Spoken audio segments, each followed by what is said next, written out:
All right, we lost Sandy Campbell not too long ago, and this is Sandy back in 2019. This was the layout night for Brooklyn Volume 1. This was February 9th, 2019. A lot of people don't realize how much work Sandy did for the organization with the publications, with the website, with a whole lot of other things. And when he got sick in August, it was a really big loss for us. And then unfortunately, he passed away recently, and we're all going to miss him. Bob, you have anything to add?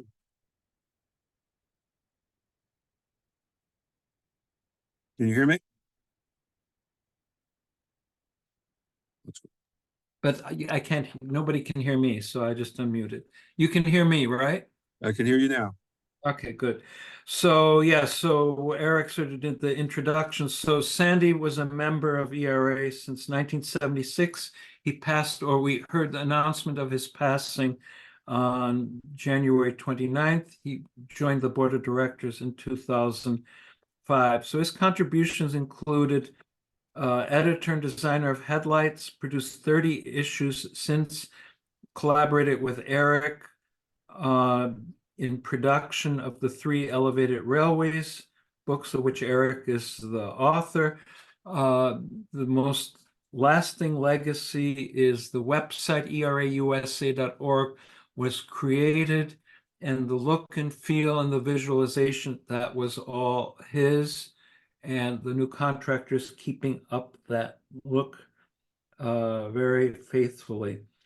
Sandy is a graduate of the Parsons School of Design. He also headed a graphic design practice.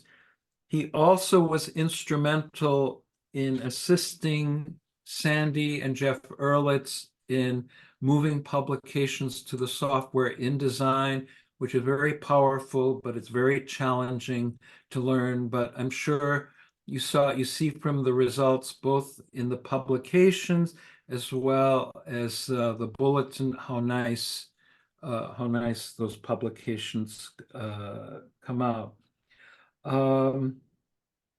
And anyway, you can see the whole obituary in the February bulletin. At this moment, I would like to have a moment of silence in the memory of our late director, Edward G. Sandy Campbell.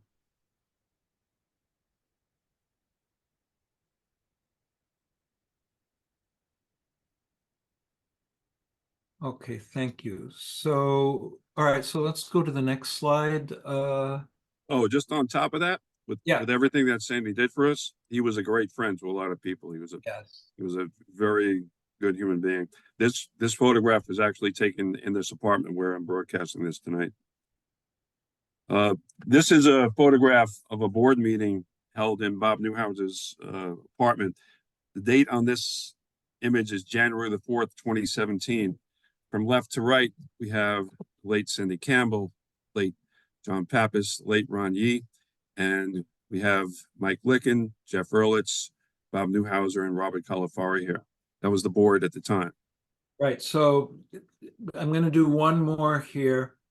Unfortunately, we are up. Fortunately, we don't have a successor for Sandy, but we have been very fortunate in recruiting successors. But each of these 3 departed board members all made significant contributions. Sandy, we talked about. John was a major co-author with Sandy of headlights, as was Ron, and Ron was a significant contributor to the bulletin, which Jeff is handling almost single-handedly by himself. So let's have just another moment of silence just for our 3 very significant late directors of the ERA board.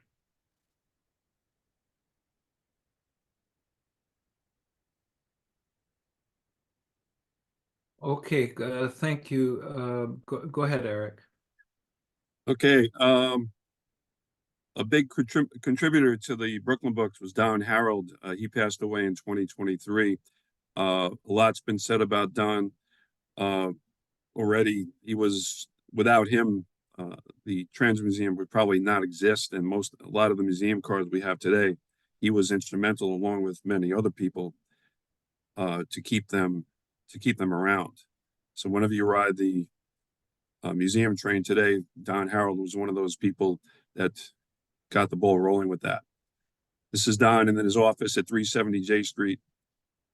This, at the time of this photograph was taken, he was in charge of the suggestion department at the Transit Authority, and they got a lot of things done through there. For those who have, you probably heard the name Steve Zabel everywhere on the internet with regarding transit-related slides. This is Steve Zabel here on the left. That's Don, and this is Glenn Smith. He was on the board of the New York division for many, many years. And another person involved in keeping the cars going was Mike Hanna. He's on the left here. This was a presentation that was done at 57th and 6th with the standards in the background. Steve Zabel here. Ray Berger, another late member of the New York Division Board. Don Harold here. And this is Hugh Dunn, for those that remember him. And this is one of the last pictures I have of Don. This is in his apartment at Whitestone. That's me, that's Jack May, and that's Don there. This was taken in 2016. The board, I've been involved in the board with the ERA since 1984. This was a board meeting back in 1997. That's the late Charlie Akins. That's me there with hair. It's Bill Erland and Mike Glickman here. This was in Charlie Akins' apartment where we had many of the board meetings. Now this is a New York Division meeting, the ERA. The date on this is October the 2nd, 1981. Most of you know Jack May, but this is Jack May in 1981. That's the young Ron Yee, Nestor Daniluk, Glenn Smith, and other people. And we used to have auctions once a year. That's the late Frank Goldsmith, a name you've probably heard, but you've never seen, and Ray Berger running the auction there. And the late Jerry Landau, he was a longtime treasurer of the New York division for the ERA. And the other side of the room, this is Bill Mengahas. There's the late Gary Grohl there. Over here, we have the late Bernie Linder. There's a young Randy Glucksman, young Randy Litz. There's Howie Rose, and a few other people. Let's go back to 1970. Auction, New York division. That's the late Roger Arcara. He's the person who wrote the great book on the New York, Westchester, and Boston. There's Gary Grohl. This is the late Arnold Joseph. And this is at ERA headquarters in 1990. Glenn Smith. These are the people. A lot of the people that used to keep the division going with their work. This is Glenn Smith, Jeff Freed, Bill Erland, David Ross, Julius Luloff, late Jim Mantina, and that's me again with hair. All right, let's get on with the show. The R32s, there's a set of R32s used for the movie train these days in various excursions, and here's a set of the R211Ts before they went into service. And a set of R211s that has yet to go into service is in Coney Island Barn. It's the 4160, the 4164 set. And let's take a look at some current events.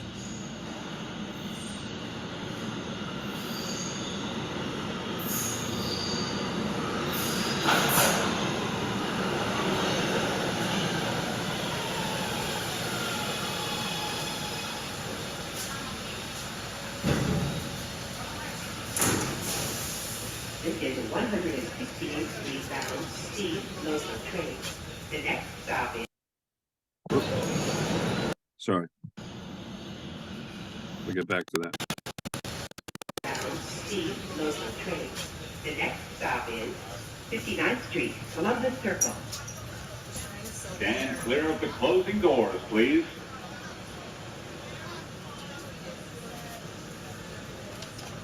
I thought the bull should go away and for us to have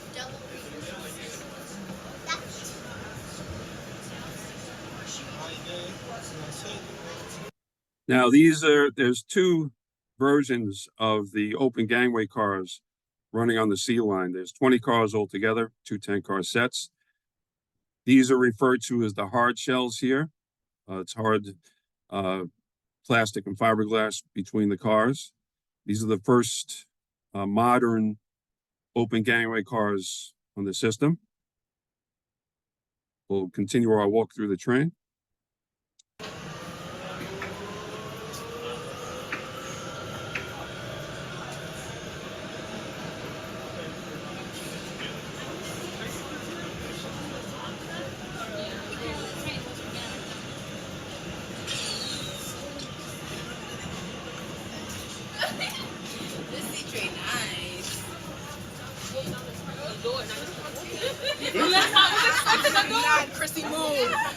Attention, if you have questions or need to report an issue to the police, the NYPD is located at this station. Transfer is available to the 1A, B, and D trains. This is an accessible station. The elevator is at the rear and center of the platform.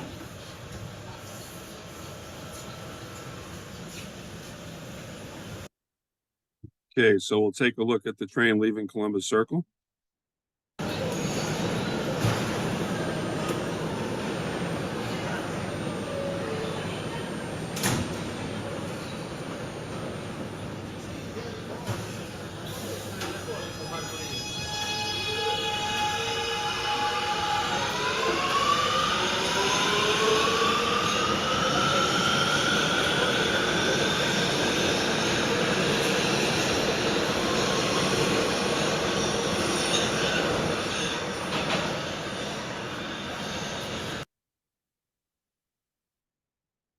Okay, so obviously these are the R211Ts, the open gangway cars. There's only 20 of them. The 4040 to 4049 set are the hard shell cars, 4050 to 59 are the soft shell cars.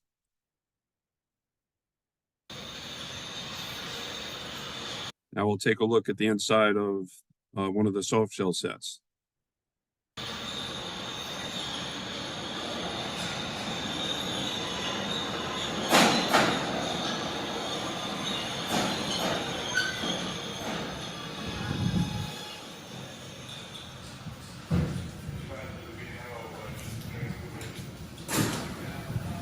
This is a 168th Street bound C local train. The next stop is 135th Street. We'll zoom up a little. Space.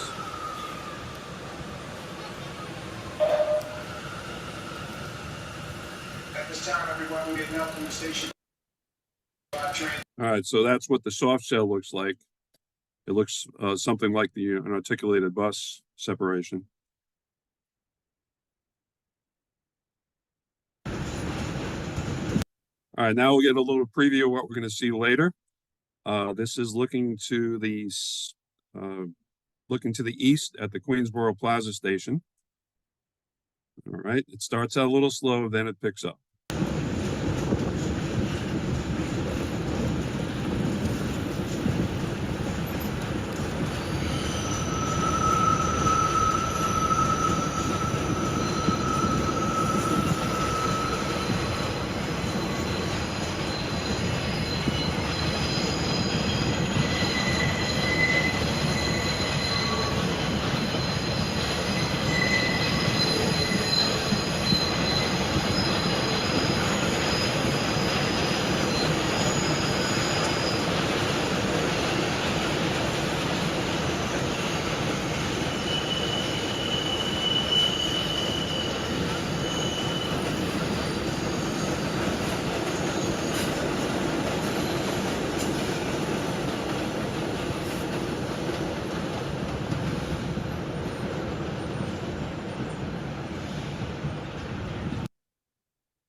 Wind a little.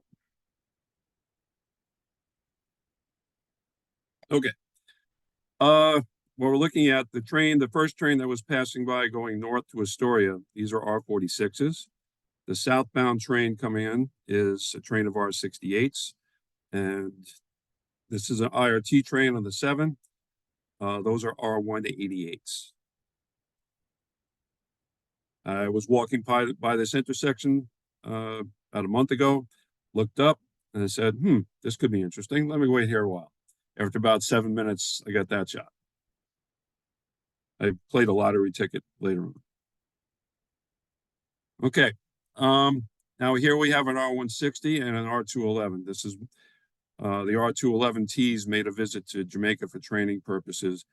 But one of the differences between the 160s and the 211s is that the door openings are much wider on the 211s, which causes the reduction of the window between the doors because the doors have to go into the pocket. You notice on the 160s, the window's a little larger, which also makes the doors a little closer to the cab here. So there's a little more space here on the 160 than there is here. Hence, they had to move the New York City subway sticker from here to here so it would fit. But that's the modern version of this view. Let's look at a slightly different version of this view. This is in 207th Street Yard. This is the first I&D car delivered in 1930, car 100, and the last I&D car, 1802, which is an R9 delivered in 1940.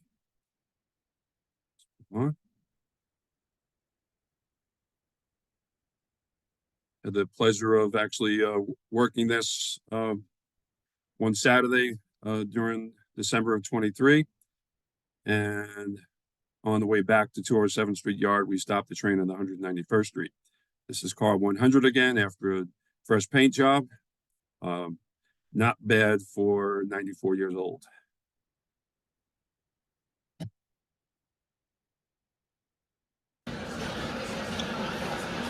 And it's a tradition that I have Eddie McCarthy do an intro. So he's going to intro the 2024 show. Turn up your volume so you can hear him. The ride comes from the holiday train. This will be part of every show in February 2024. We'll talk more about it between now and then. Enjoy the ride. And if you're wondering what the weather's going to be in February 2024, we will cut shortly to Mr. Todd Glickman. But don't worry, this is going to be super anyway. Now, it could be a blizzard outside. We'll see you then. All right, he mentioned Todd Glickman. I couldn't actually get him to do this because he had to get off the train, but I did get him for 2023 to introduce that show. But since Eddie mentioned him, I'll do the 2023 intro with Todd Glickman. Go. I'm meteorologist Todd Glickman in the WCBS Weather Center. Welcome to the 2023 ERA show. All right.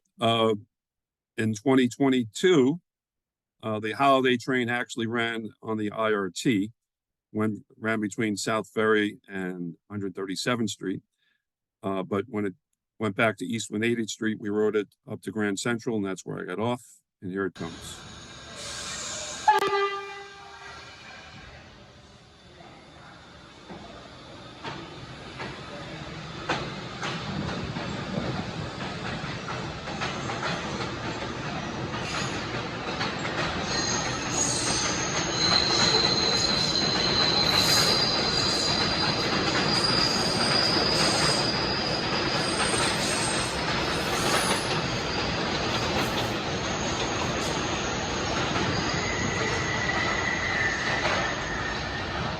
And that's referred to as the train of many colors, but let's take a look at this year's holiday train.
And a few people showed up for it, even an old-time band on the Second Avenue platform.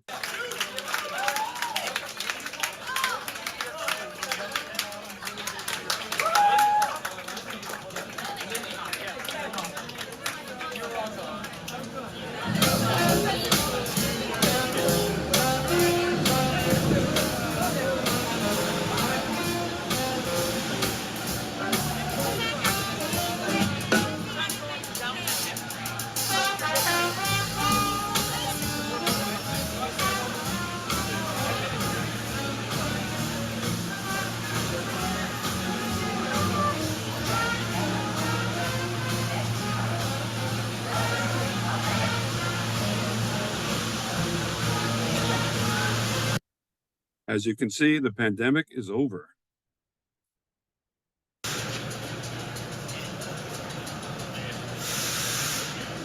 And this is, the train ran from 2nd Avenue up to 145th Street.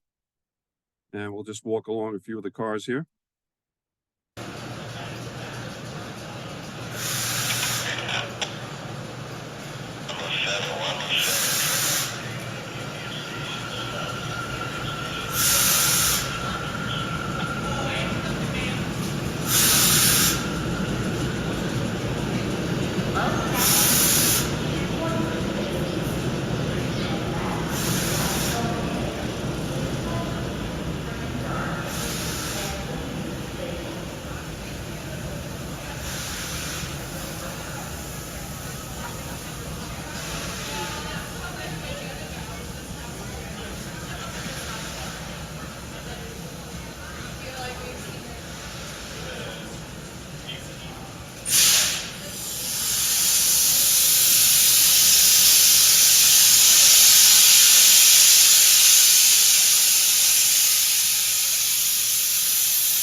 And people in front trying to get their spot. The next trip south.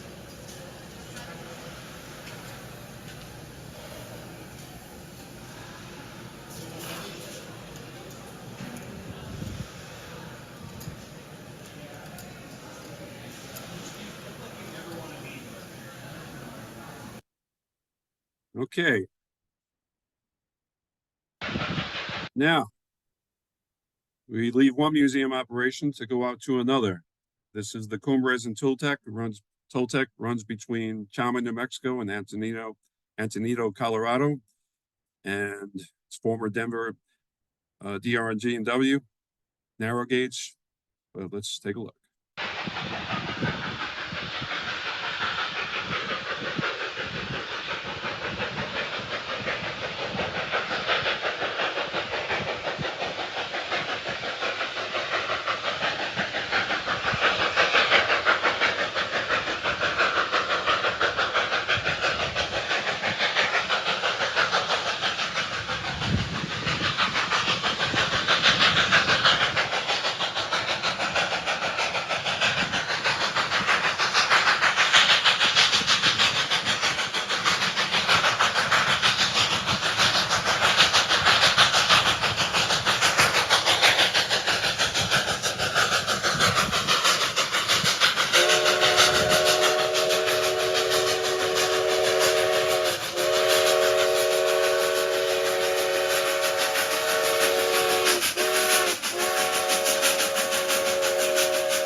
Okay. This is the train that runs between Chama and Antonito. This is the eastbound run. They get to a midpoint and they take this engine off and attach to the train that comes from Antonito. And this train is taken by another engine going the other way. You can either ride it one way and take the bus back or do a round trip. The engine is a K36 class. It's a 282 built by Baldwin in 1925. This was taken in October of 2023 on a road trip.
Okay.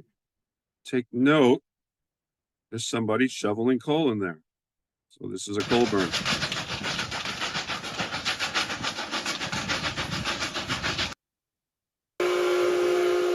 This is actually leaving the western terminal of Chama. So we'll watch this train go from a dead start.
And following it to put out fires is this little critter with a tank of water behind it. Durango and Silverton has the same type of operation. There was one line at one point, but it got cut. When it was a real operation with freight and whatnot.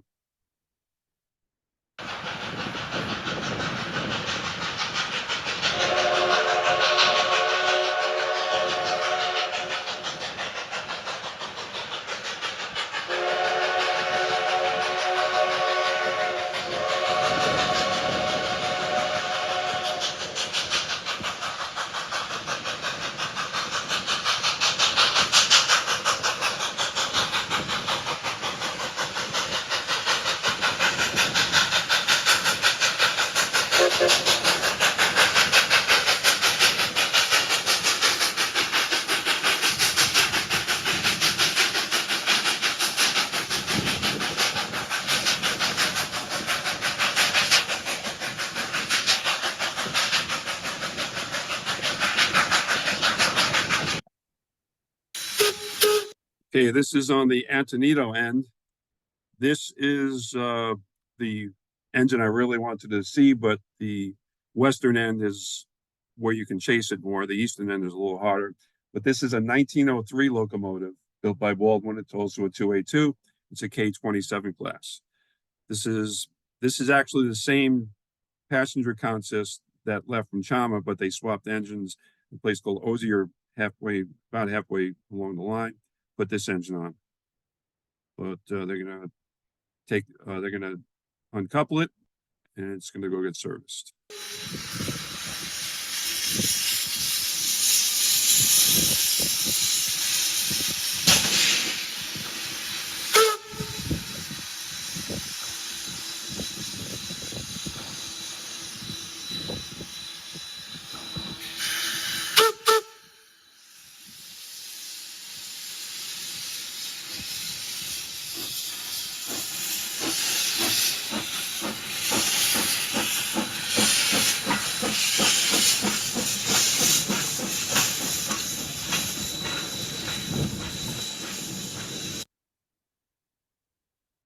If you haven't been out here, either to this or the Durango and Silverton, this is the real thing.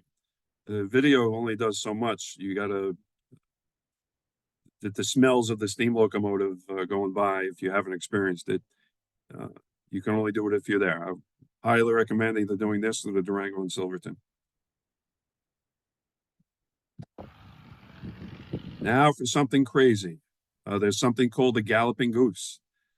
And these actually used to run in service, carrying passengers and freight till 1958.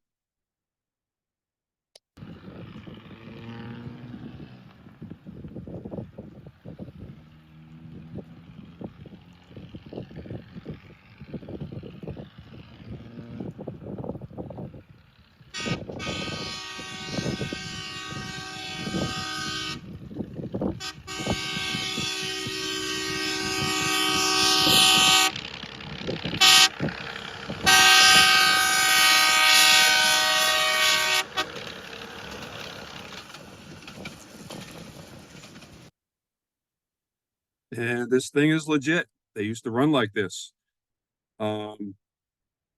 This particular one, number 5, there were 3 of these, basically like this. It's a Wayne bus body in the front, built in 1945, in service till 1958. They, rather than run steam engines for small amounts of freight, small amounts of passengers, small quantity of passengers, they would run this. They had 7 of these at one point, and 3 of them looked like this. And this is at Cumbres Pass Summit. One of the reasons the railroad was abandoned in 1968 was there were winters at this pass where they literally got 500 inches of snow, and it was so expensive to keep a line open in the winter, they just abandoned it. The states of Colorado and New Mexico jointly bought the line and started up the tourist operation. But this is Cumbres Pass Summit, and here comes one of the Galloping Gooses again.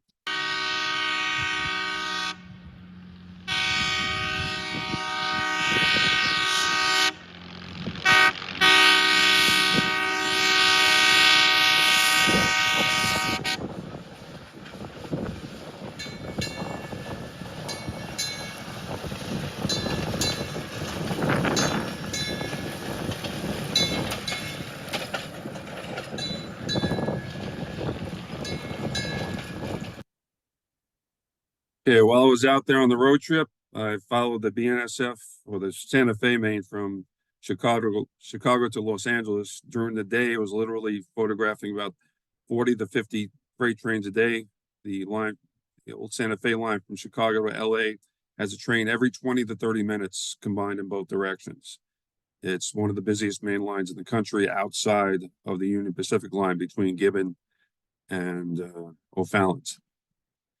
But this is what I was doing during the day, taking still photographs. But when the sun went down and the photography wasn't that good anymore, I just started taking videos. And the next one is just east of Fort Sumter, New Mexico.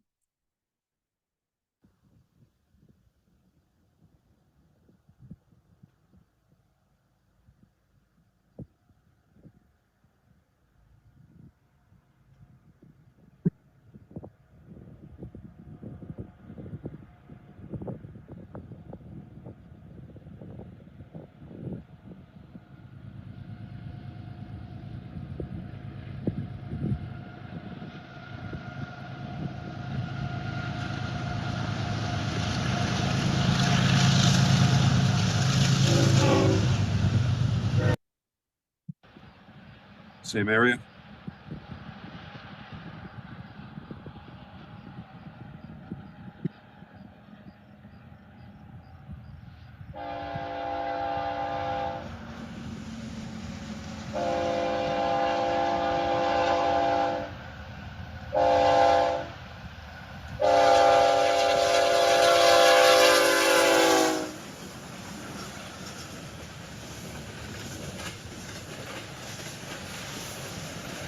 And most of the trains out there are about a mile long.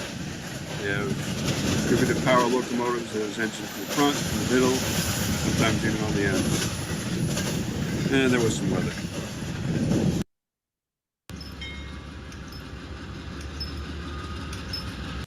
Now, there are apparently some rail enthusiast dispatchers on the Santa Fe in the Oklahoma and Texas regions, because there are a number of sets of of match sets of their oldest GEs. These were built in 1994.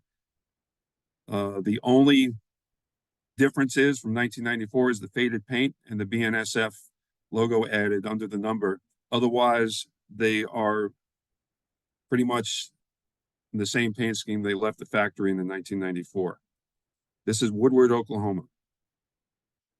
Oops, sorry.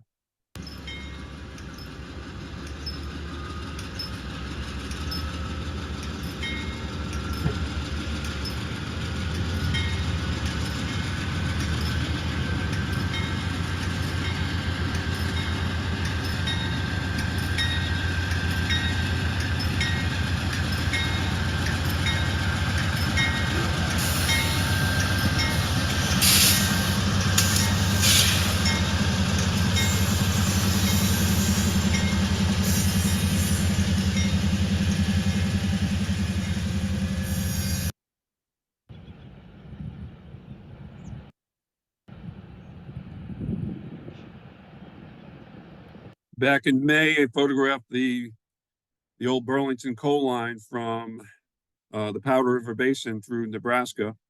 And this is in the middle of nowhere. This is Ardmore, South Dakota. There's an empty coal train heading back to the Powder River.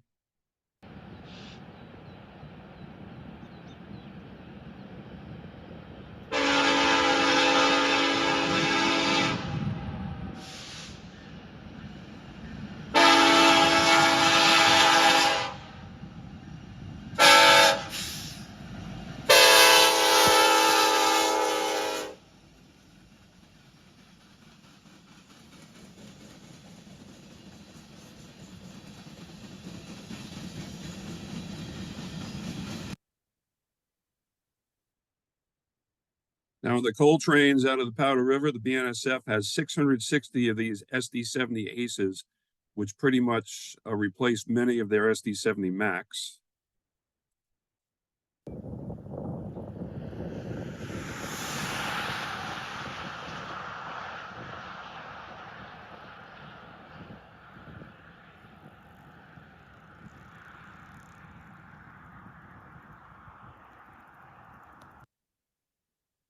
Okay, this is the deadline in Donkey Creek, Wyoming, Rosette, Wyoming, but the yard is Donkey Creek. There's 104 BNSF engines here laid up waiting for disposition. Many of these have been scrapped already. Most of them are SD70 Max out of service waiting for disposition, but there's 104 engines here. And this is the original paint scheme that they came in, and this is, well, the 8000s came in with that paint scheme, but most of them came in this paint scheme. And back on the Santa Fe Main, you wouldn't expect to find a wind farm in Texas, but this is just east of Panhandle, Texas. This was in November. I'm sorry, early October. And the reason why you want to go on the Santa Fe Main in late September, early October is that there's a ton of traffic of grain trains. And so it increases the frequency of trains by a lot.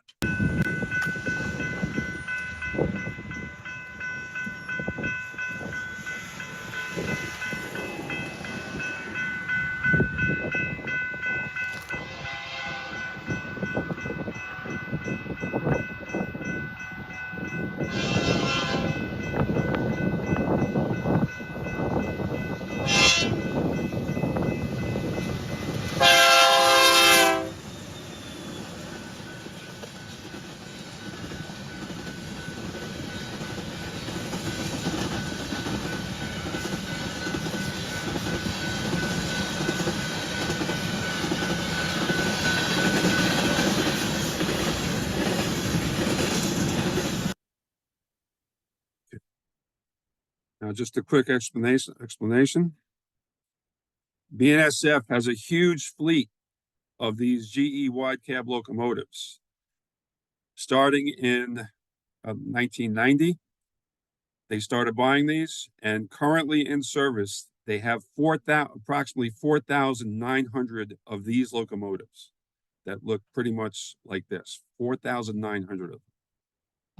And many of them are going back and forth on the Santa Fe main between Chicago and LA as we speak. And this is that same line through Panhandle, Texas.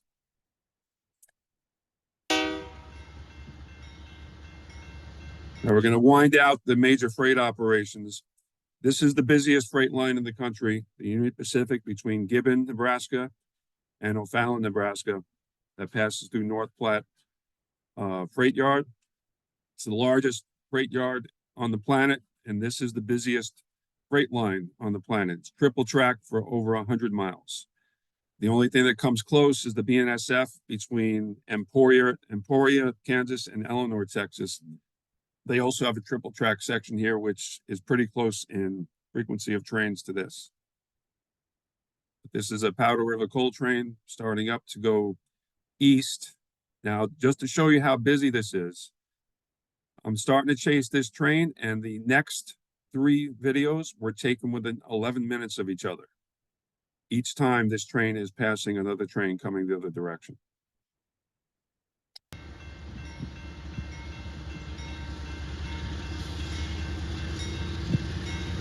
About 15 years ago, I brought a friend of mine out to this line who didn't believe how frequently trains run. He said, that's not possible. And then when he saw it, he said, oh my.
So I hopped in the car, faced the eastbound. 5 minutes later,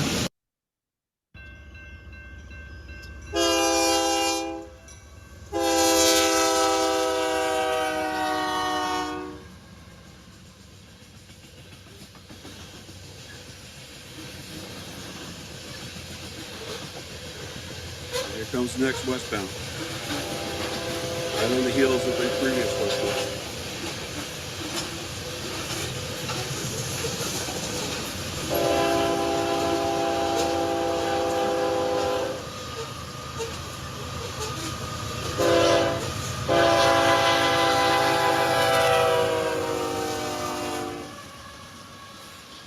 And then 6 minutes later, because the train's moving a little faster, it took me a little more time to catch it.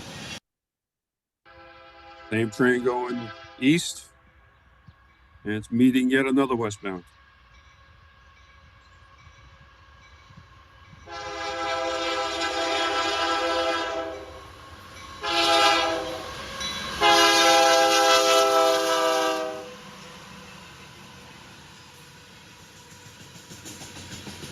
I'm going to speed this up a little so you don't have to watch 108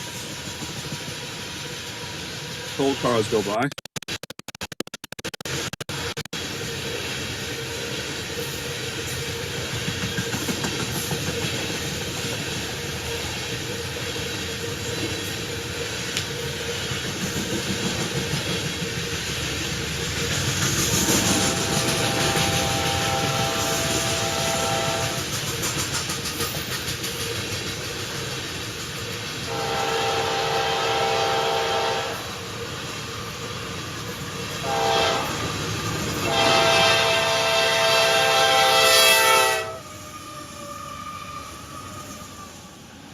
Okay, so that's the Union Pacific Main out in Nebraska. Literally gone out there about 25 times in the last 30 years. And I also take night videos of subway trains. We'll make a quick stop in New York before we head up to Boston. It was about 2 weeks ago, 1:15 in the morning, waiting to go home. on Eastman 80th Street, northbound coming in. Northbound 2 train coming in Eastman 80th Street.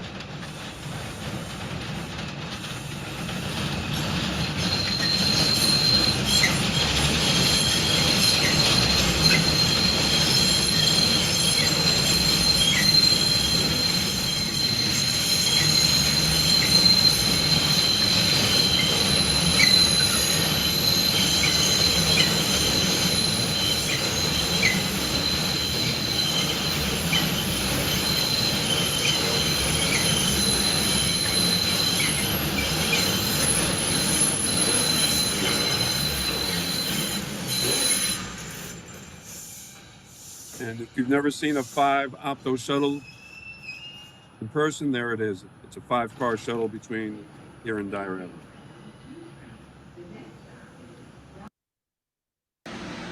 All right, now going back to 2022, the farewell fan trip to the trackless trolleys in Boston. They would only be around for less than a month after this fan trip. This is in the Harvard subway.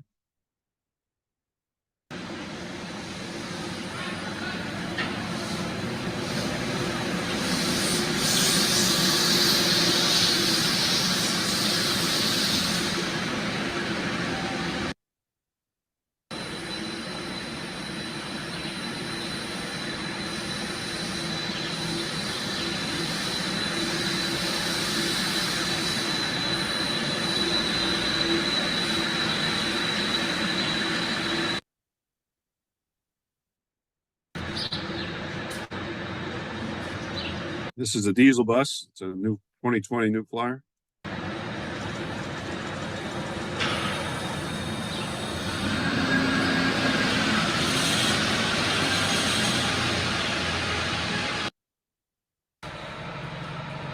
And MBTA also has a museum 1995 RTS bus with 309.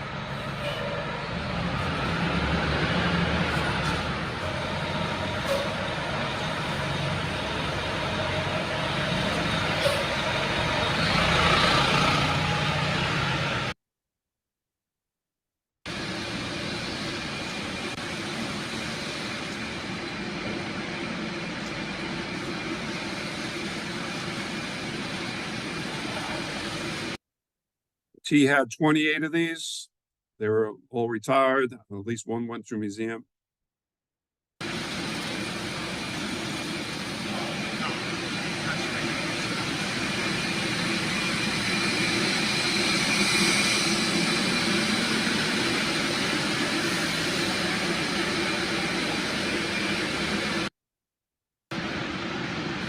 And this is our chartered trolley bus. These went into service in 2004, so they only were in service for 18 years. It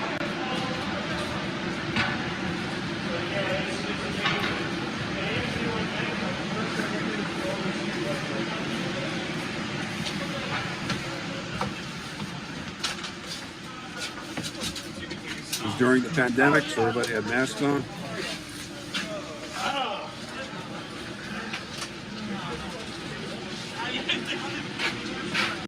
Let's see what the interior looks like during the daylight.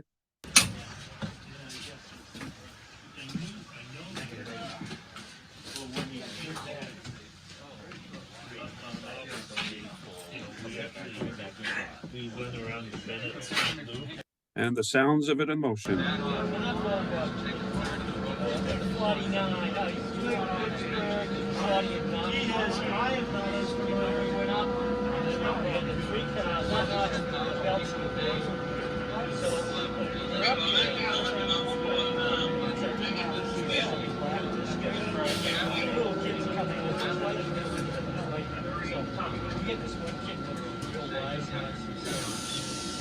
The BSOA ran this trip, the Boston Street Railway Association. If you're not a member of that group, I would suggest you do become one, because it's an excellent organization. They get an excellent newsletter, professional newsletter, actually a magazine called Roll Sign.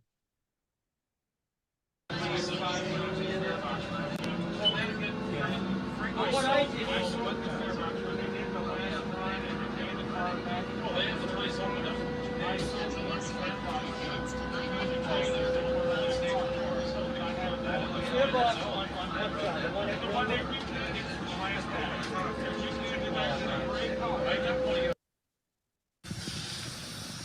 of Waverly, regular service, 73. Diesel bus now.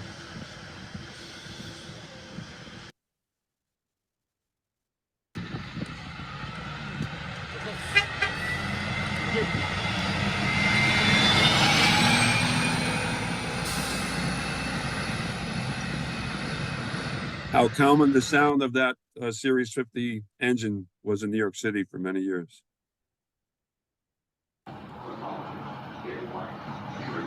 will take a brief look at the red line. Previous shows showed the orange line. Now we'll show the cars that are imminently going to be retired.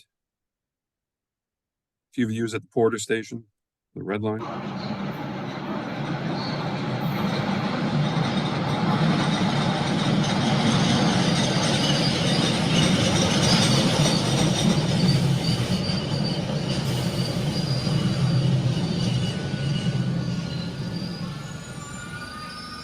These cars from 1969. Woodward bodies. Corner, stop on the left, destination, Ashmont. Please use all available doors, push all the way in, try to clear the doorways, please.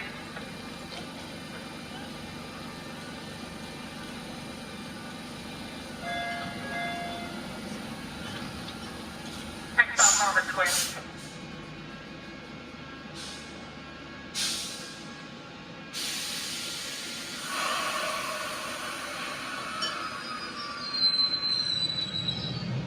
Gonna miss that brake release.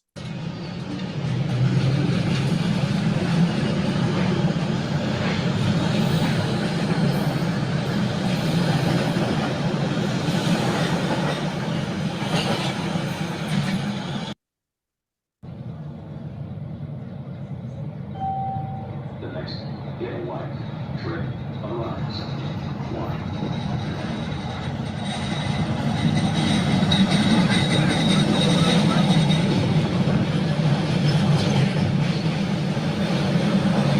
1700 series,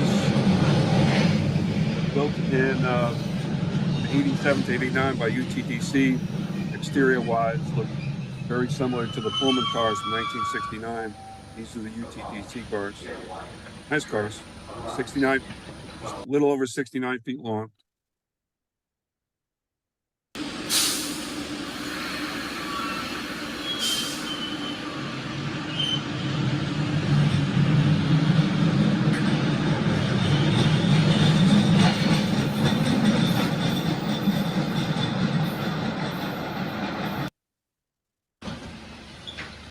Eddie McCarthy getting on a red line train. We're ride.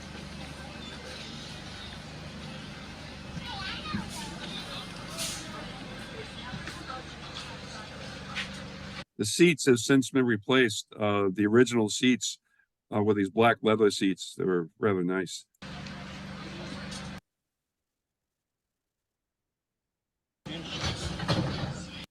All right, now we're at the LFE Terminal, and trains were a little delayed, so it's going to go right back out towards Ashmont.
Last but not least, we'll take a look at the Bombardier cars delivered in 1993 and 1994. 86 of these were delivered.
Let's take a very brief look at the commuter system. This is Ballard Vale on the line up to Haverhill, southbound train.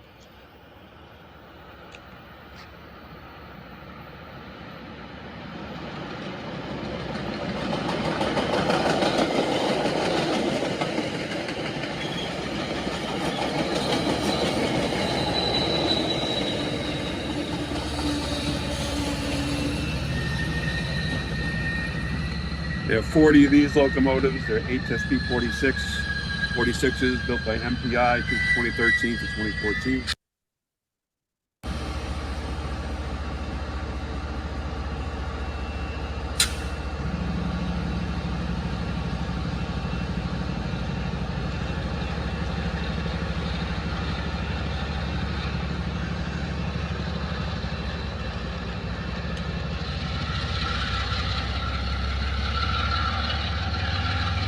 All right, before we head south to New York, we're going to head out west to Chicago. Take a quick look. Oh, sorry, I forgot about this. This is one of the Messerschmitt cars. This is laid up at Rockport. Has the advertising, so to speak, for the South Coast Rail line that's going to go down to New Bedford and Fall River. This is also at Rockport. It's one of the rebuilt CN locomotives, laid up over the weekend together with one of the MPI locomotives. This is at Newburyport, lay up south of the station. And now we'll head out to Chicago. We'll take a look at one of the heritage locomotives, a former Amtrak unit. This is leaving the CN&W station going north. And this is the CN unit coming out. CN&W unit coming out.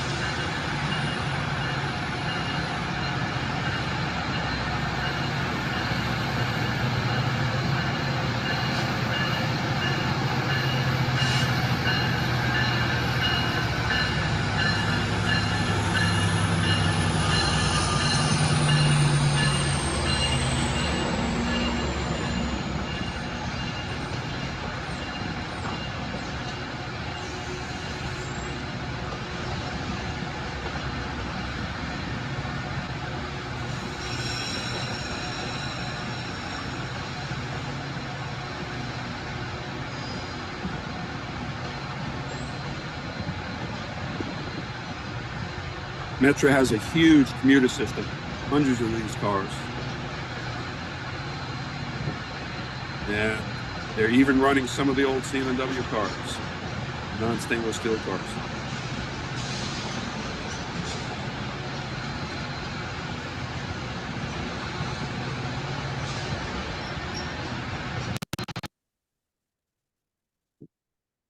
Sears Tower. How it used to be, no. All right, now there's different types of Coaches. These are the oldest ones. There's not many of these left. The old C&W cars. They're not stainless steel. The oldest stainless steel cars, you can tell that they have the small windows. These date back to the 70s. And then you have the newer stainless steel cars with the larger windows. These were delivered right up to the early 2000s, but a lot of these are going to be replaced with a big order of cars coming up. One of the other heritage locomotives is the Milwaukee Road one. This is at Glenview. This is a still shot I took at Glenview while the train was sitting there. So I usually don't do videos during the day with good lighting, so I just took a still. But I made an exception for the Rock Island locomotive down at Blue Island.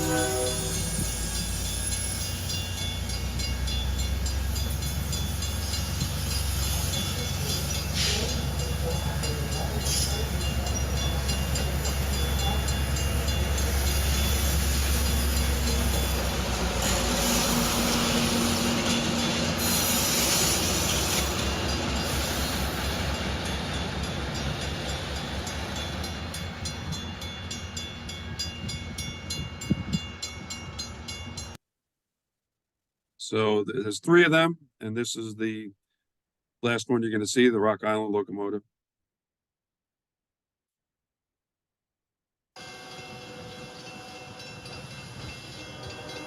I'll zoom through. The horn you hear in the background is the Blue Island freight crossing across from here. Constant freight trains going through there. This is a northbound train leaving Blue Island on its way to LaSalle Street, Chicago. Go to this real quick. Still plenty of F-40s running around.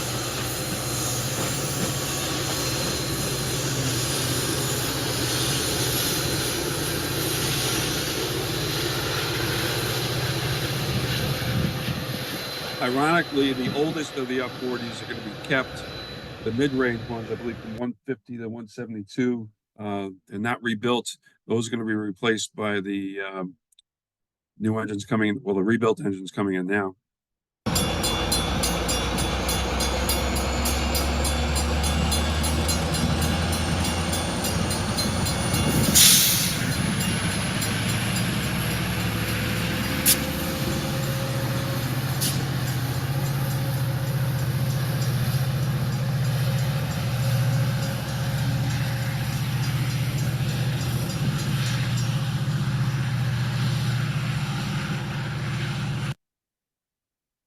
This is the standard paint scheme for the Metro locomotives. That's an MP36 PH-3C. There's 27 of these, 401 to 427, built in 2003 and 2004. Now, the Iowa Interstate runs from here out to Council Bluffs. Usually in the mornings, you'll get some locomotives sitting here. They have 20 of these. These are ES44 ACs. This is a regional railroad that connects to every Class 1 railroad in the United States, so it's pretty busy. This is a westbound freight getting ready to leave, but something's coming up along it.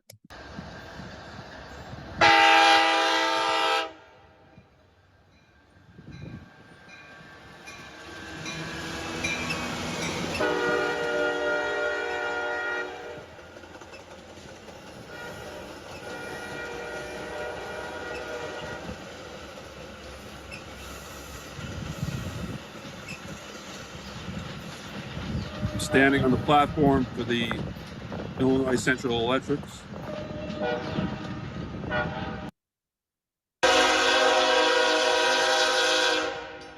Same place, making up the freight.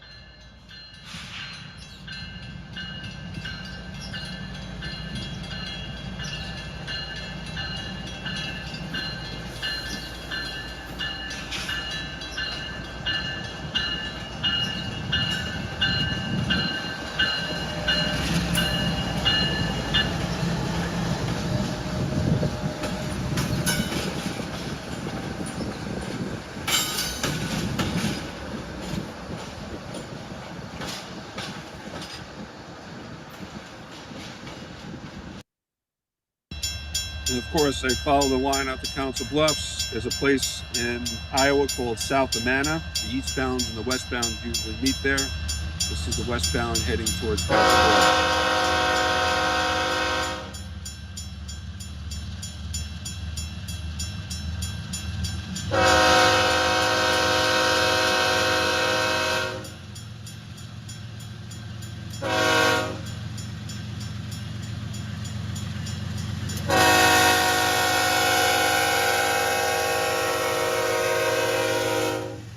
Clears the yard right around here, then it'll speed up.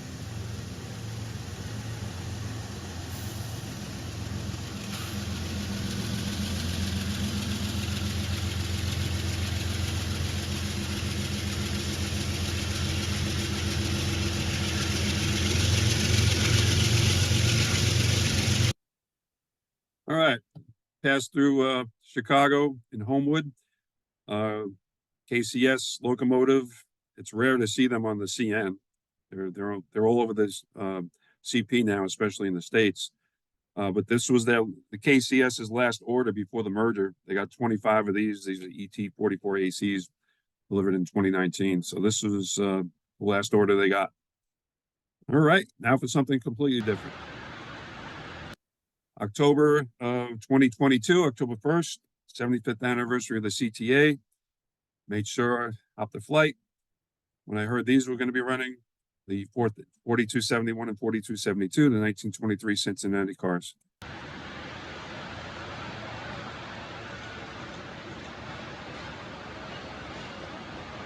I showed these late during one show, and most people weren't around to see these, so showing these again. Coming into the Quincy station. They do go faster than this, and you'll see that. It's following another train.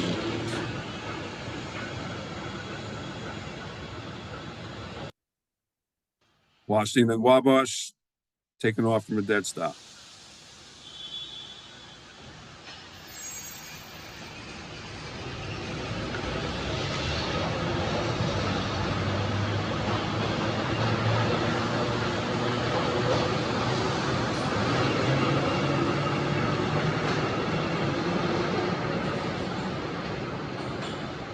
Quincy again. I'm sorry, the interior.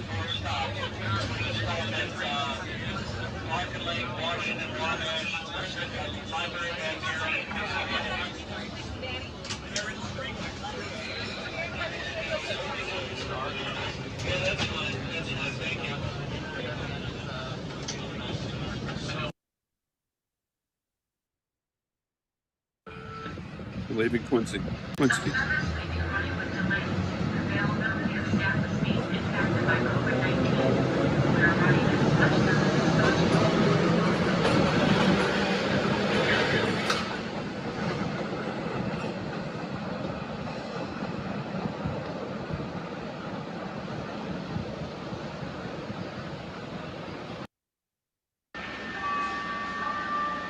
And they painted up a few of the Bud cars with the blue and green paint scheme. This is Logan Square going south.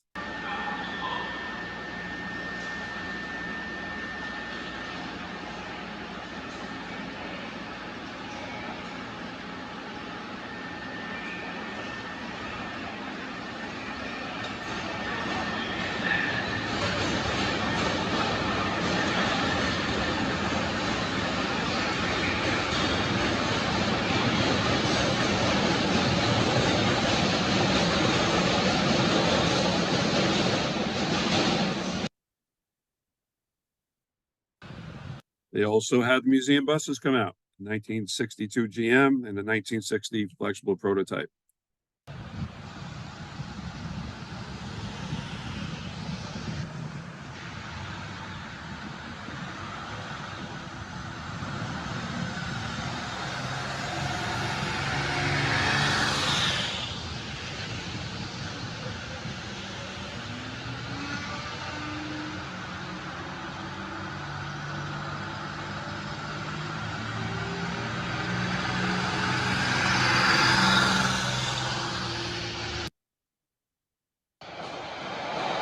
And the CRRC cars.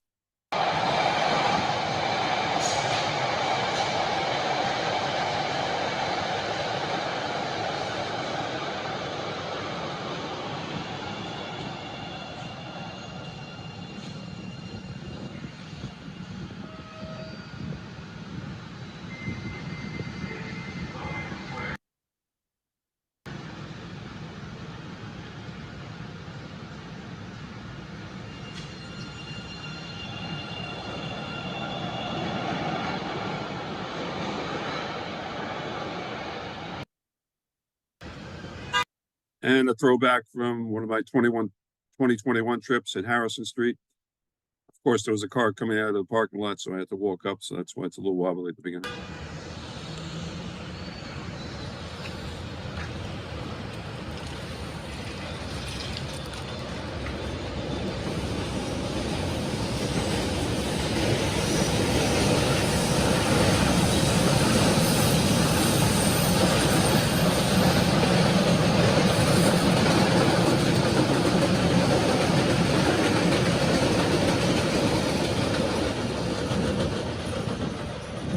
The Midway Orange Line and the South Side L Green Line uses these tracks going down to Roosevelt Road.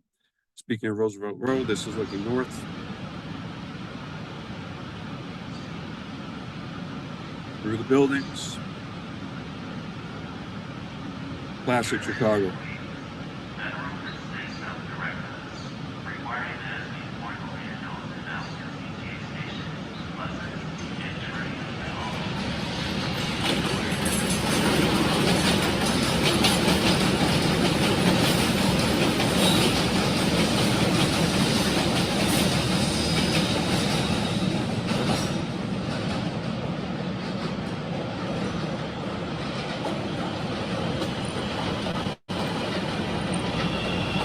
The 5,000 series cars,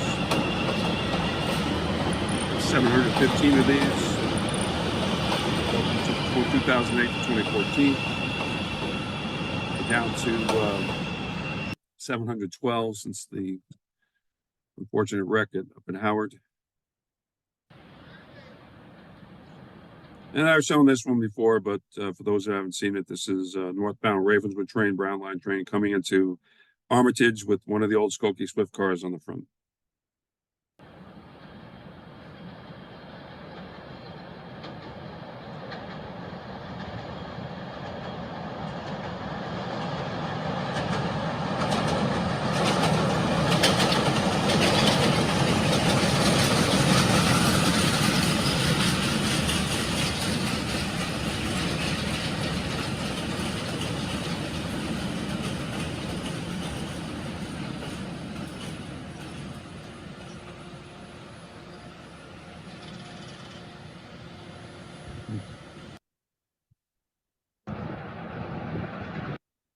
And back in October, on the way out to the hotel I was staying at, this is on the line out to O'Hare.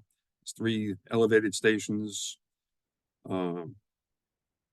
This one is coming into west. This is Western, looking towards downtown.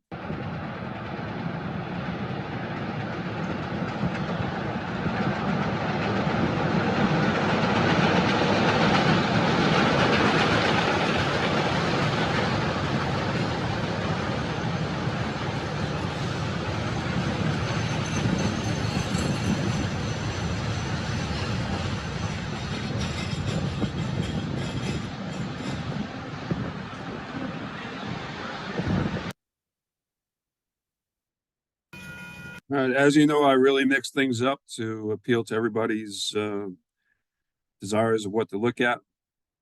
This is a operation called the Columbia Terminal Railroad. They actually operate a rebuilt Jeep 9, former Santa Fe locomotive. This was built in 1951.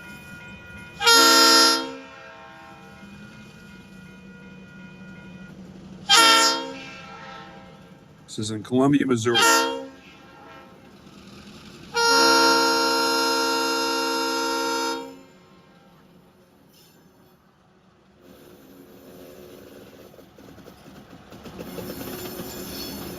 This is a really difficult operation to photograph, so I figured I'd throw it in. They only have 2 engines. And in fact, they only popped out of the barn for about half an hour this day. They lay it up inside. While we're out in Missouri, some Norfolk Southern action in Centralia with one of their Crescent cabs, SD60Es.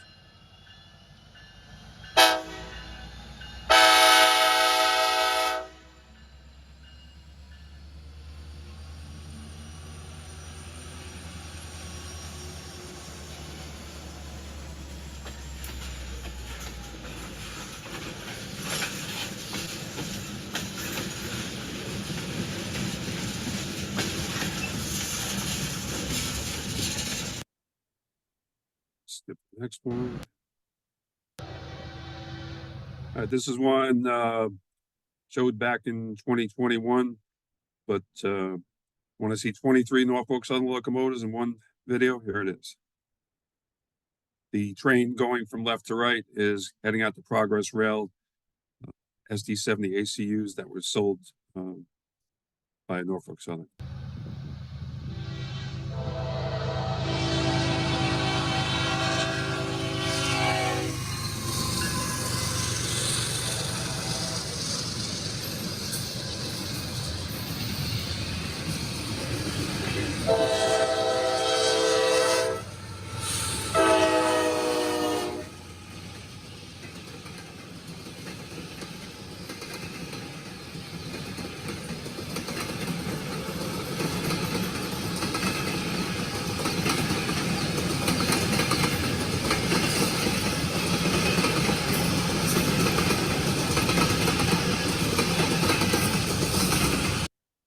This is Wheelersburg, Ohio. We're almost home.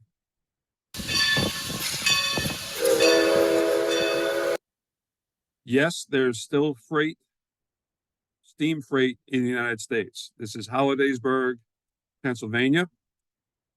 This locomotive was used on an excursion, and rather than just lay it up and dig out a diesel to move some freight cars around, they used the freight locomotive.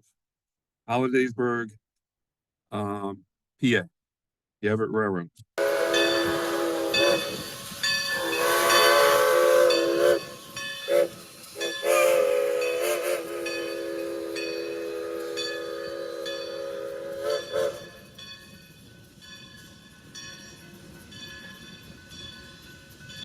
That's legit steam freight. They're not just playing with it. They're actually moving around cars.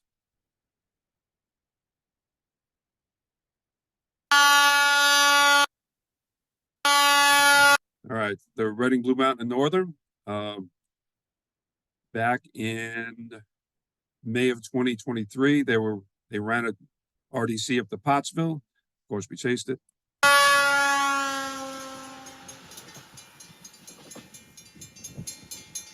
And if you don't know anything about the Reading Blue Mountain and Northern, take down this website and look it up.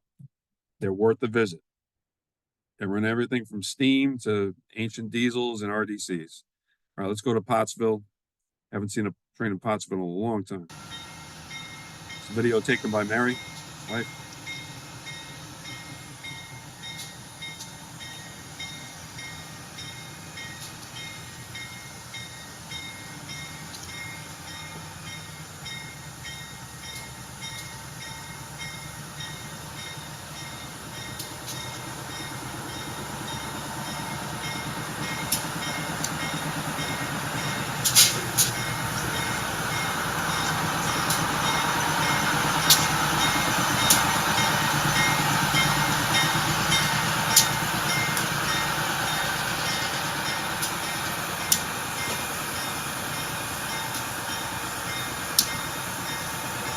That's the end of track right there.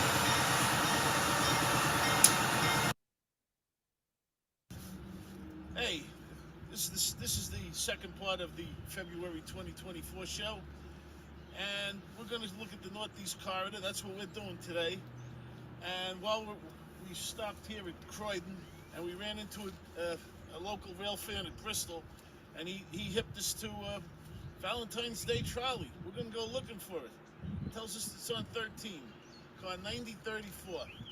So we're gonna head down there. We're gonna get in my Chevrolet, see the USA, XNYPD.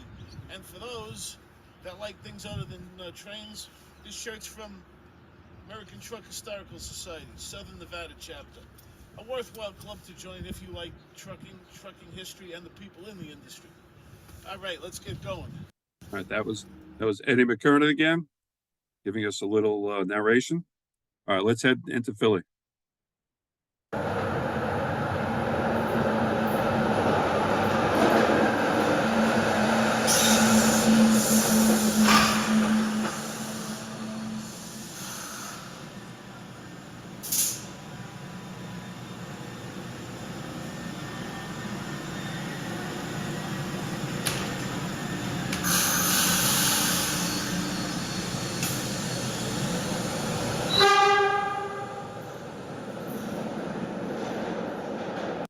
Okay, so that's the Valentine's Day trolley. This was photographed on February 4th. Really see them in the tunnel there. And the person operating it is basically a rail fan, which you can tell by the professional stops. That was a really good stop. All right, the last shot was going westbound at the 22nd Street station in the subway in Philly. This is eastbound.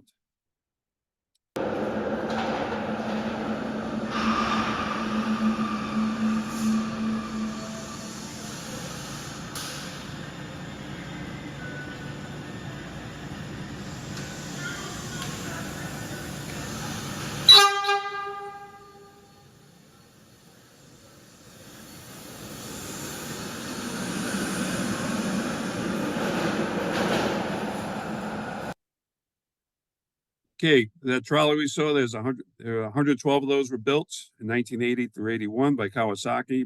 They're due to be replaced by 130 Alstom Citatus cars on order. First one coming in 2027. But these green lines are the trolley routes in Philly. The 10, 34, 13, 11, 36, they go into the subway. This 15 line here is not in service now, but that's the line that will be running the PCCs again at some point in the near future, hopefully. And this is the SEPTA regional transit map. You got the Broad Street subway here in orange, the Market Frankfurt subway and elevated here in blue.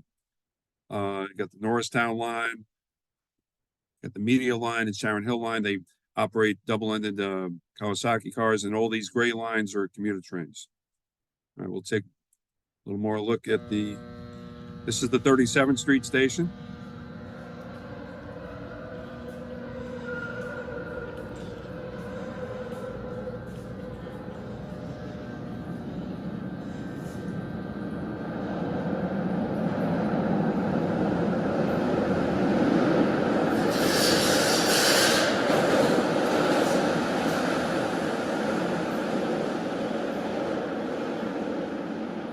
This is the inbound platform on a Sunday afternoon, so there's not many people there, but the ridership was brisk going out the other way. We'll see shortly.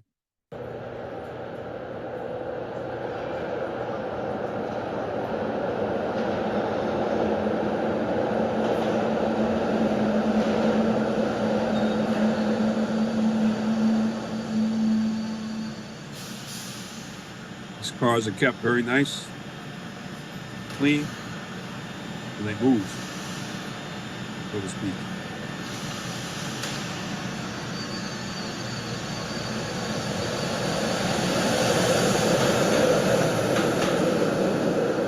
You would not think those cars are 44 years old. 30th Street Station eastbound.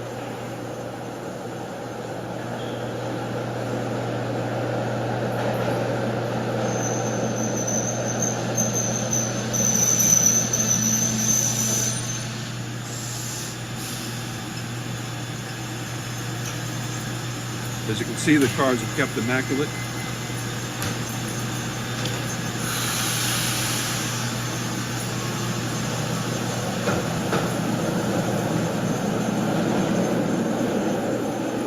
At this point, the Market Frankfurt subway is in the middle two tracks, and the trolley tracks are on the outside.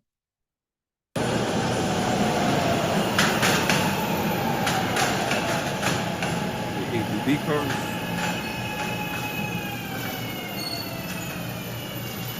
Market Banker subway cars.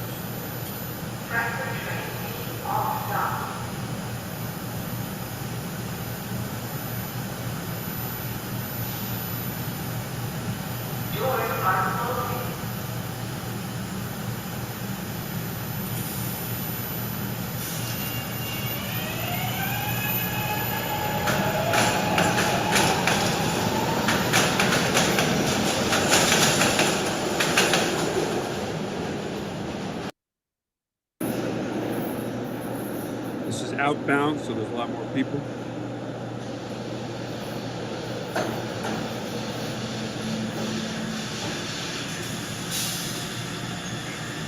Staircase.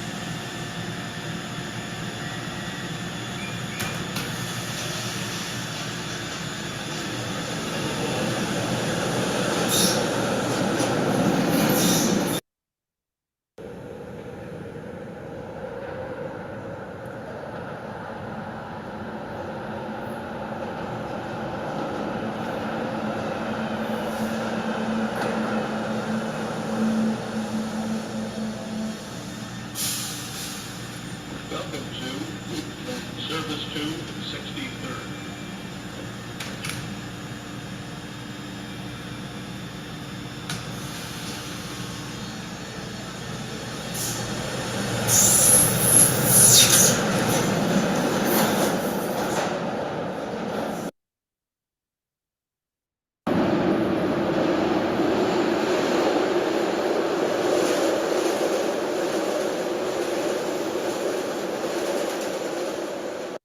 The subway makes a lot less stops than the trolleys. Skip that. Interior for the sights and sounds.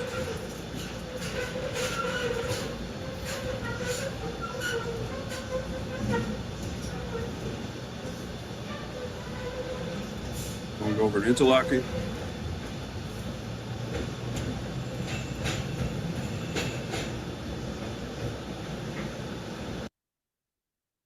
One more interior.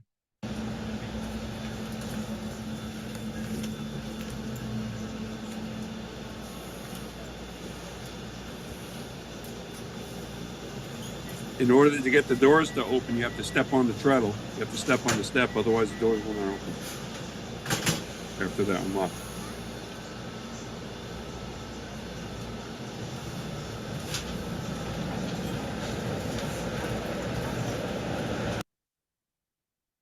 All right, head out to the 40th Street portal, where the lines go to the street. The 34 Baltimore line goes off to the left. The other lines come towards us.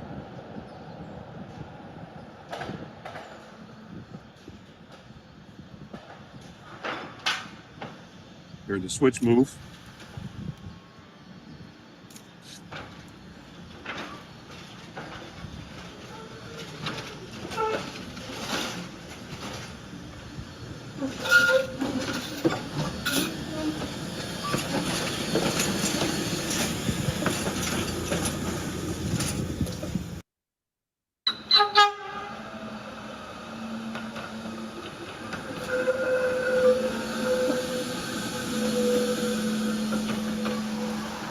The Valentine's trolley outside, you can't really tell. Right, stop in front of the switch.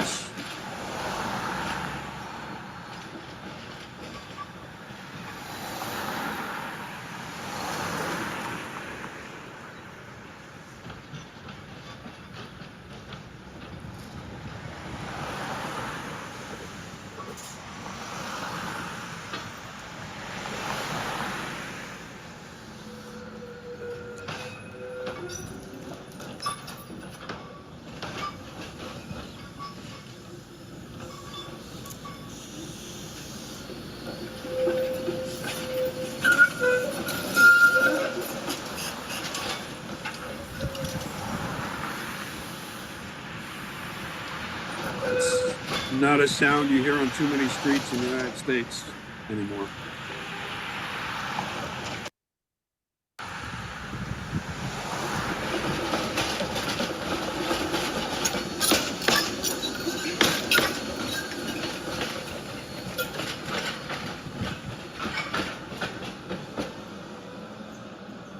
Cars have a lot of takeoff power.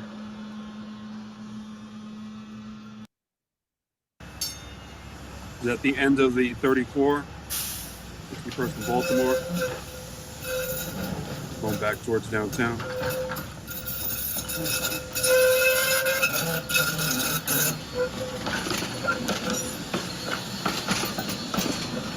There used to be lines like this all over Philadelphia. The only reason that these lines survive is because of the Market Street subway.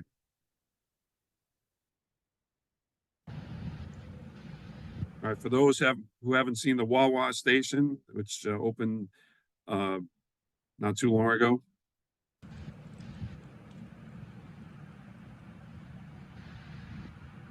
Some silver liners coming in.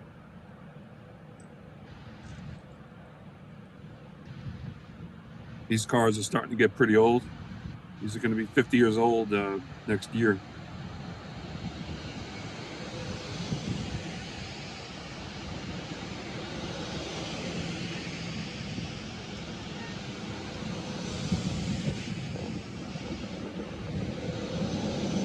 This is a silver line of 4s.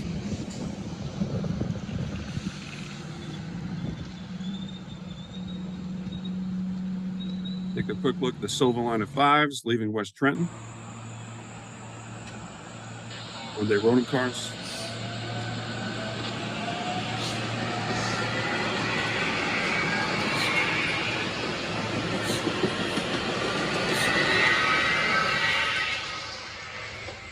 Now we're going to start heading back to New York.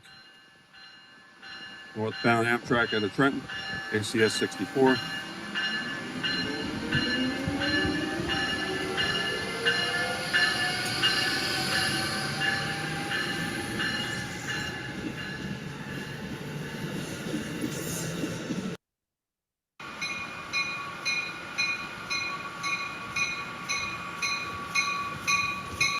These are the trains from Harrisburg. They're the Keystones.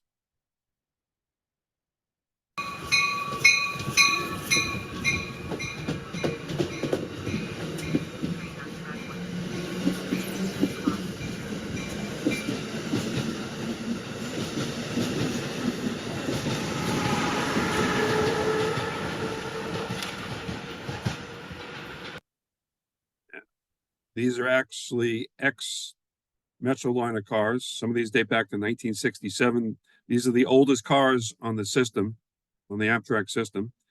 The Amfleet ones were based on these, the basic design.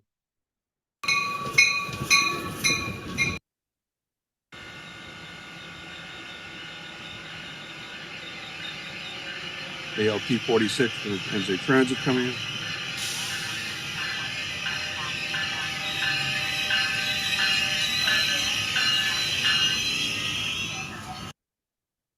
Taking off. Penn Station bound, New York.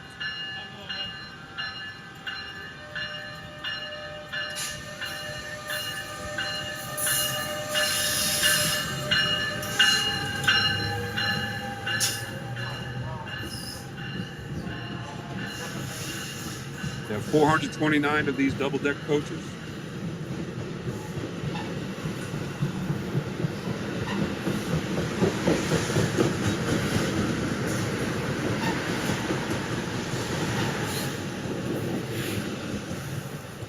You see the SEPTA trains laid up for the weekend. And here's one going to Central City there.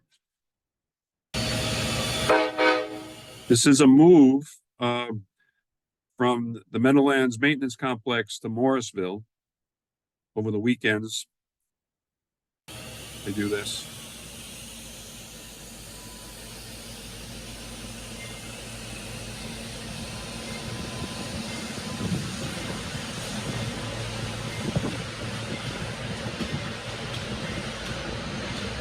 This is actually March of 2021. I don't think I ever showed this one.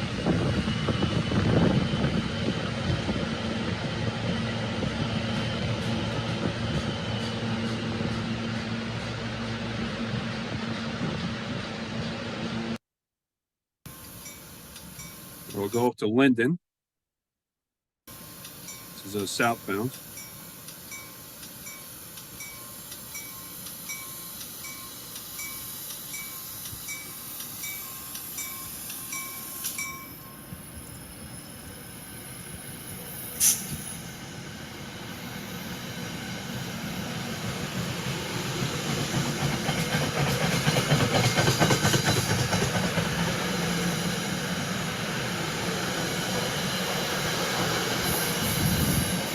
They have various vintages of coaches. Date back to 1983. All right, now we'll see a few trains coming through Linden. This is a southbound Northeast regional train. This is about a month ago.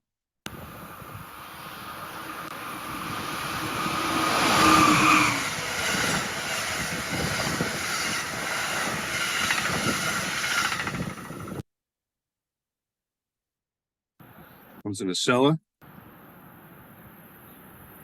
He's going to be disappearing.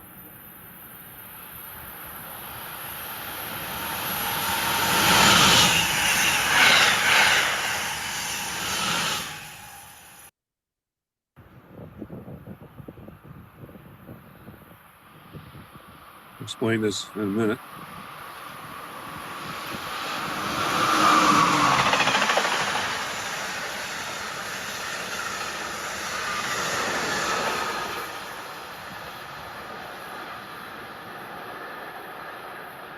But that was the eastbound Pennsylvanian. It commonly has private cars on it. That's the Francis L. Suter. This is a 1914 Pullman built former Pennsylvania Railroad number 7503. It has a wood-burning fireplace, and it has the largest bedroom of any car, any private car in the United States.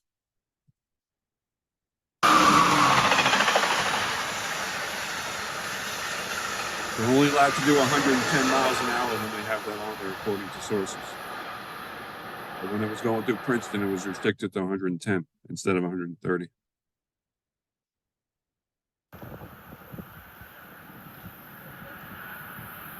This is the southbound Silver Meteor, bound from Miami.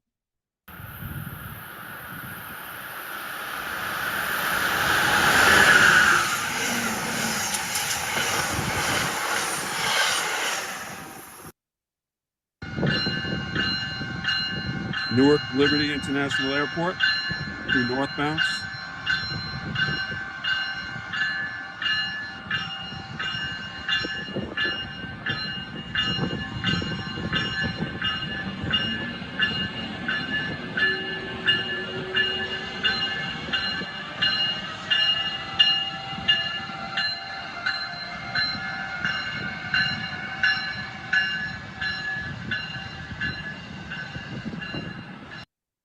Take a look at the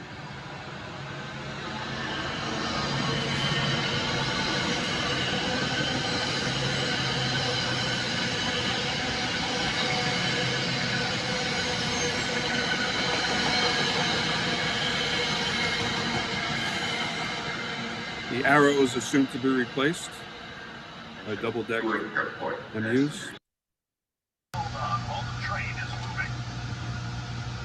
For all you monorail fans, let's take a look at the Newark Airport monorail. Just going to go one stop. The next stop is Terminal C. Airlines serving Terminal C are United, United Express, United International Arrivals.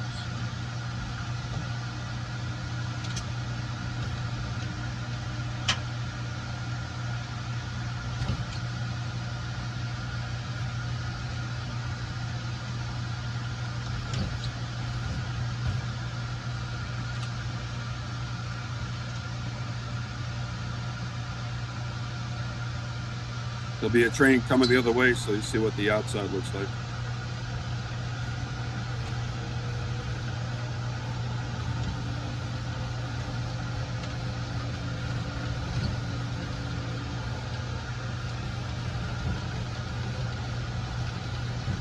Cars are very small. The capacity isn't very large, but this is going to be replaced.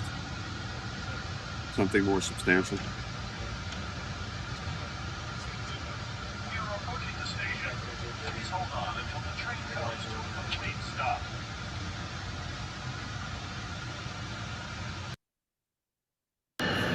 All right, we're going to see a series of trains at Newark Penn Station. This is northbound to Sella.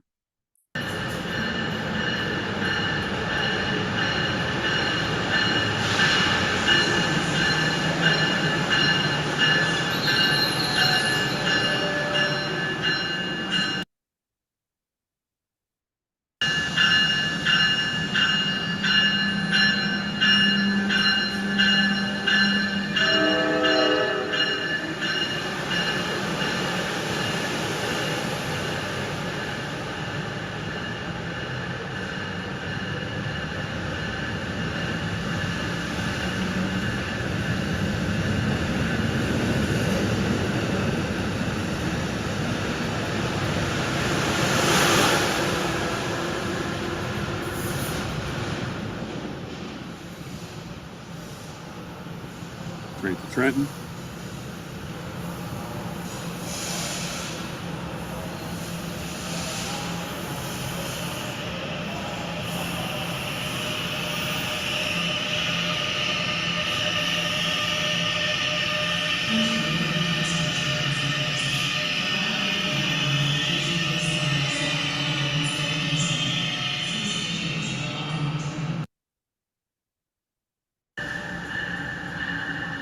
Northbound Crescent.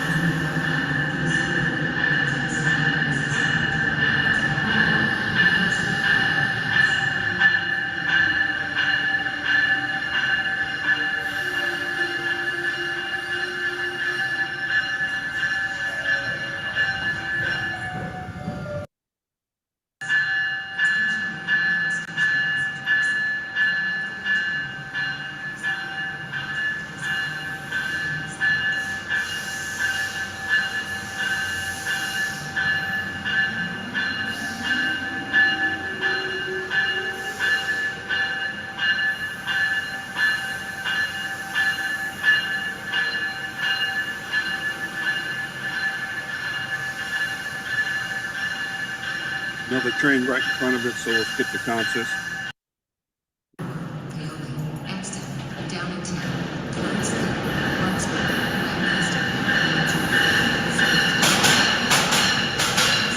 The Keystone going to Harrisburg. That's a lot of cabs on the whole thing. So there's a Keystone.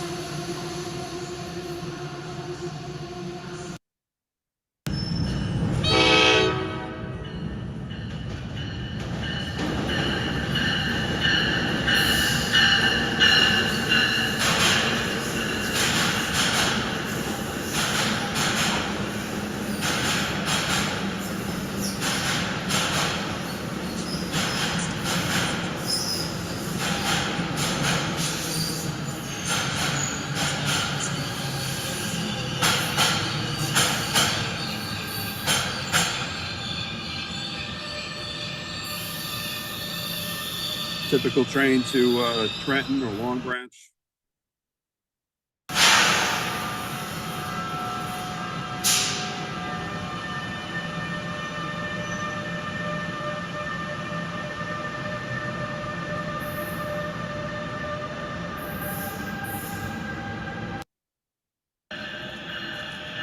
Skip that. That. PA5s, F.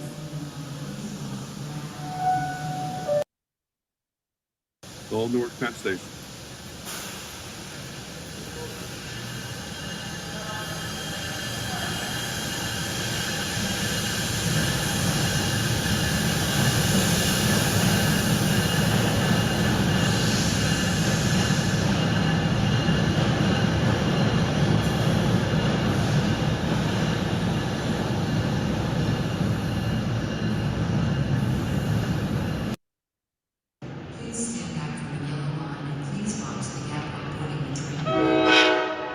The Raritan Valley train will have a ALP 45 on it.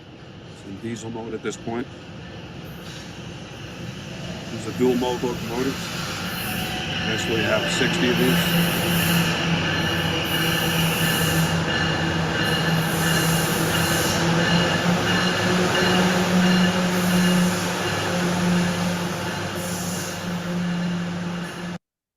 Take a look at we'll leave Newark just a little bit so I can show you all the different locomotives. This is a PL42 AC. They had 33 of these. Many of these are being retired, but they'll still keep some.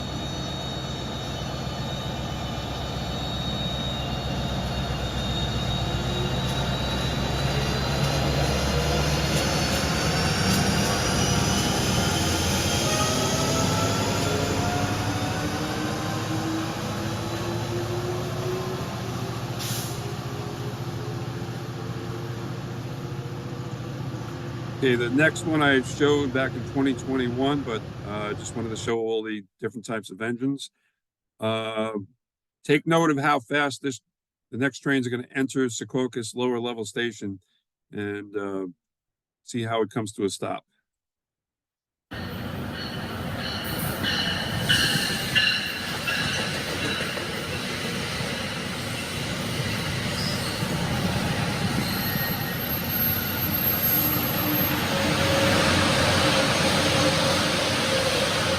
Another ALP 45.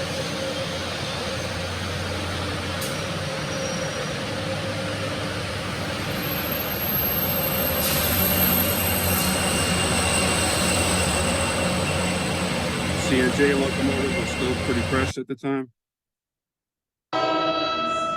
Okay, this is the dock bridge over the Passaic River. It hasn't really moved in a couple of years. It's not going to move until it's rehabbed. Rehabilitation is supposed to start this year and continue to 2029. From now until then, it's probably not going to open. Oops. Sorry.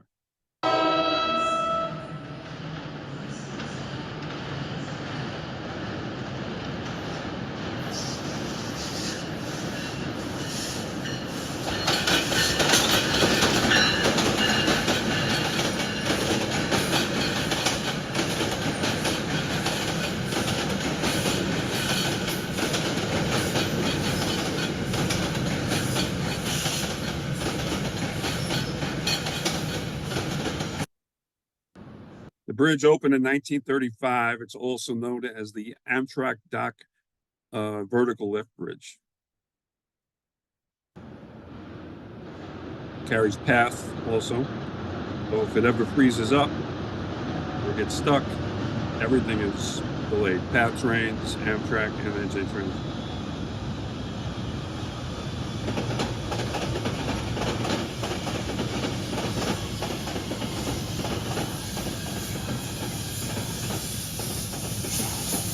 We're almost back home.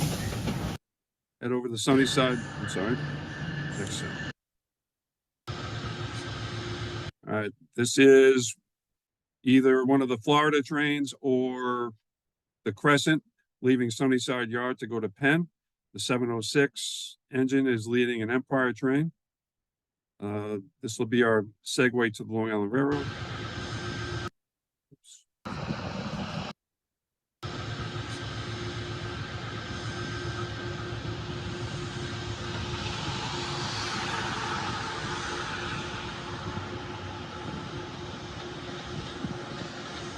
That little shaking you saw was a car passing on the bridge on Queens Boulevard. I'm standing.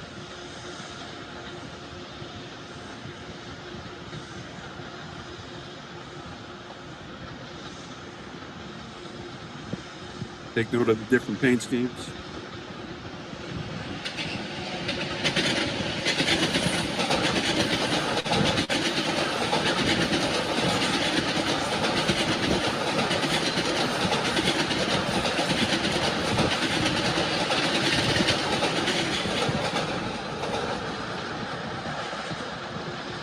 We're looking to the southwest from Queens Boulevard.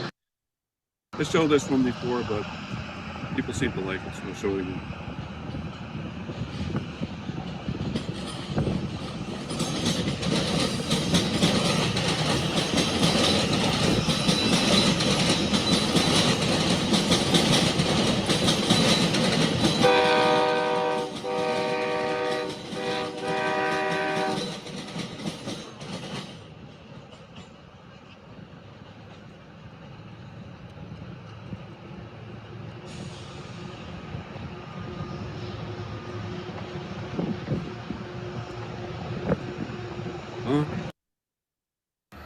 This was the title video for one of my previous presentations.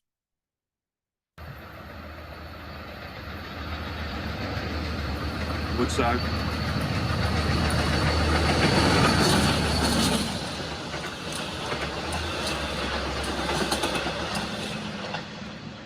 M9, 188, R188 up above.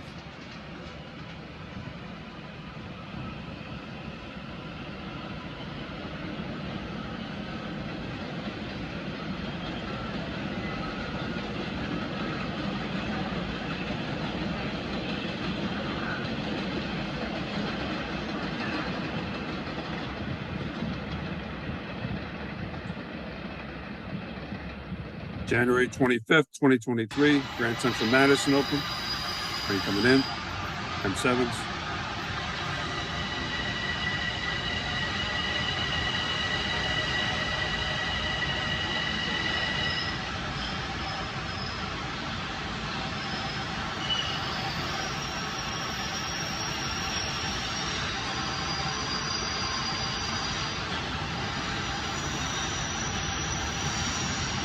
onto the M9s. Long Beach train about to depart.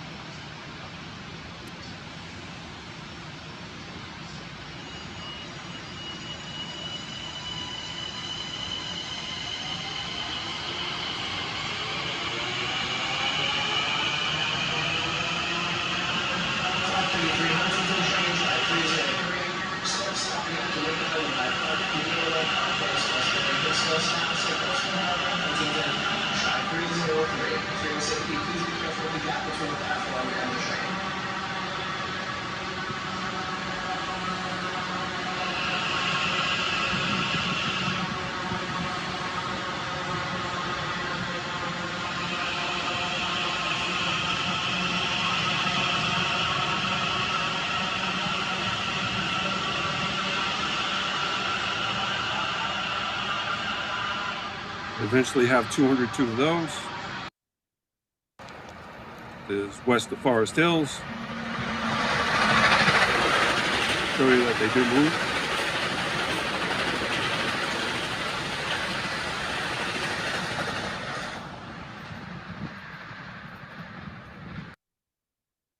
A strange location shot. You don't normally see.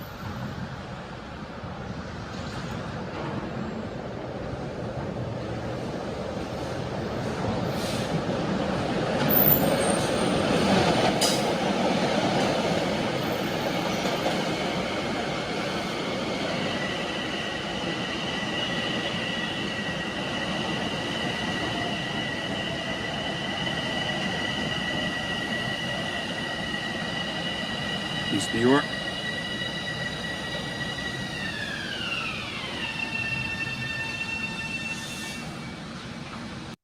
And while I was out in Santa Fe, going up to Chama, the Cumbres and Tooltech, I ran across an ex-Long Island Railroad coach, number 2948, running on the Sky Railway and the Santa Fe Southern Railroad excursions.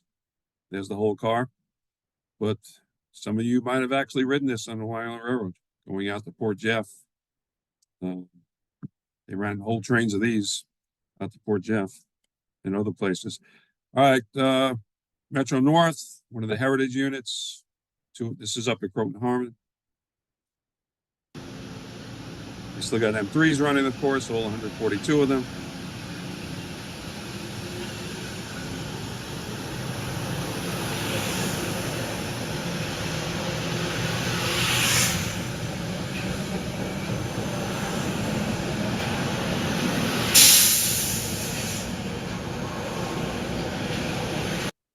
I wanted to get to the, all right, so this is 125th Street during the rush hour.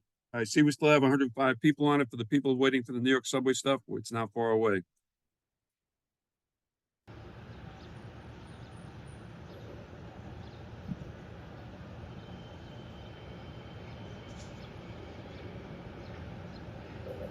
One is a Hudson train, one is a Harlem train. Harlem train is on the left, Hudson train is on the right.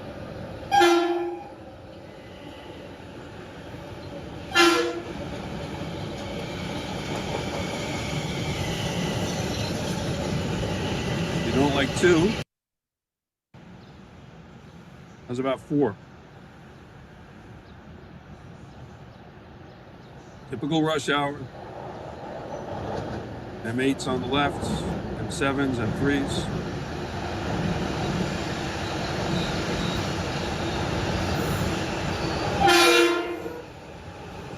Looking south towards Grand Central from 125th Street.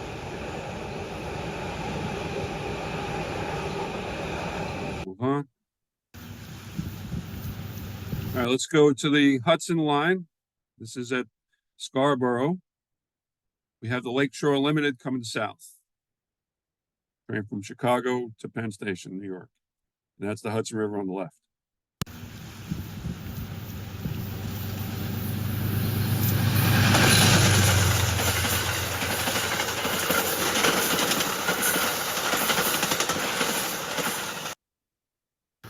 Northbound train to Poughkeepsie.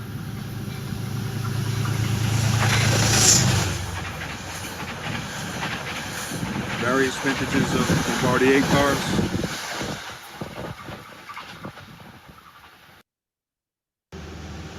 Ludlow, found Rush Hour Express.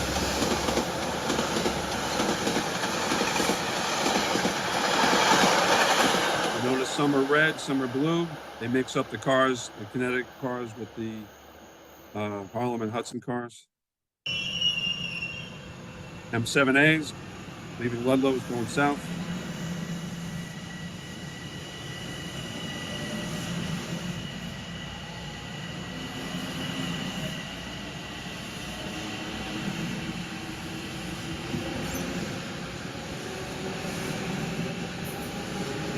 A lot of this commuter stuff is for the benefit of out-of-towners that don't normally see this and don't really know what runs here.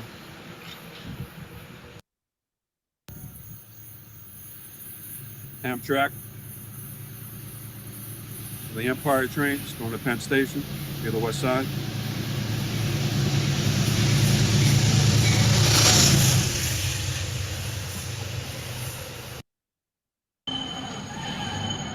Okay, the rest of the show will be all New York subway.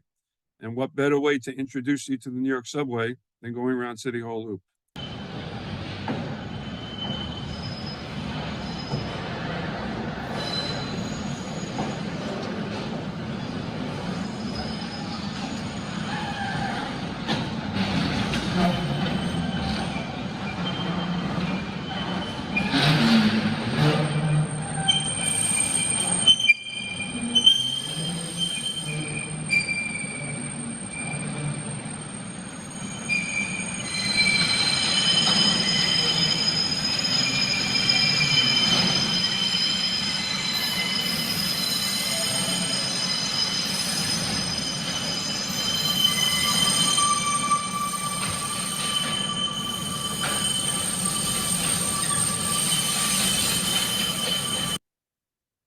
Okay.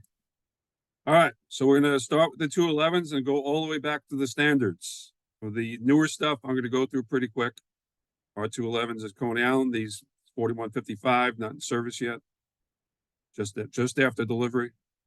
Now we'll start with the 188s on the 7. Most of the 188s are rebuilt 142As, but there are also 88 new build cars.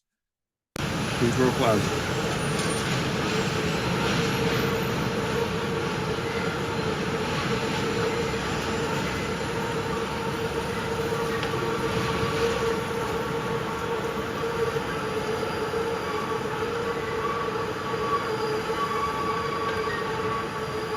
The rest of the show will be all New York subway. Except for one slide that's just scanned today, which I had to put in.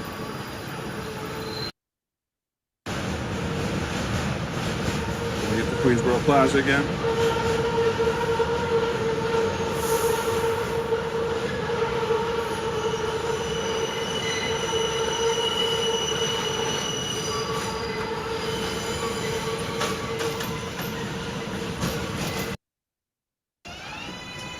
Now, the 7 line is a CBTC line. One of the benefits of CBTC is that you can run trains very close to the back of another one. So this train is leaving, and now we're just going to swing around, and we'll see what's following it.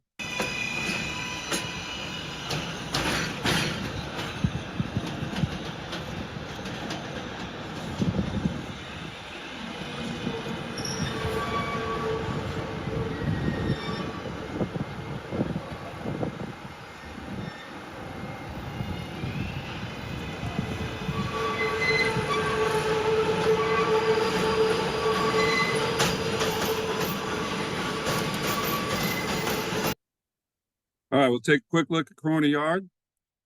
This is looking to the east-southeast at night.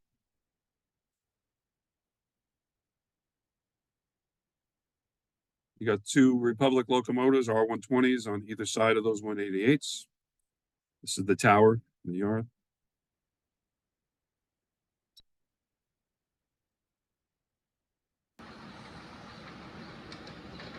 Coming into Willits, Sunrise.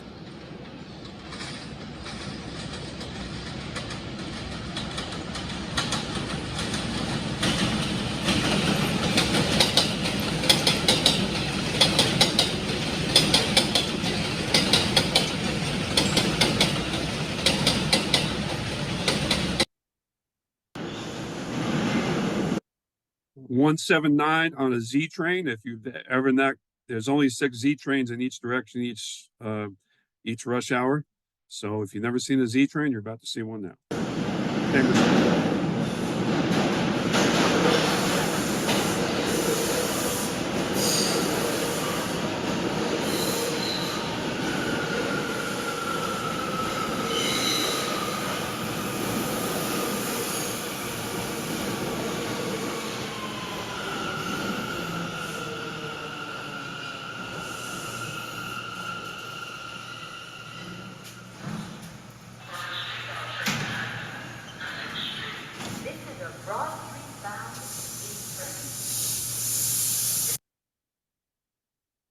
And one more shot showing the Chambers Street Station, the 1913 terminal for the Long Island of the BMT. Long Island Railroad trains used to come here. Wooden elevator trains came here until the early 20s. Long Island Railroad trains came here until 1917.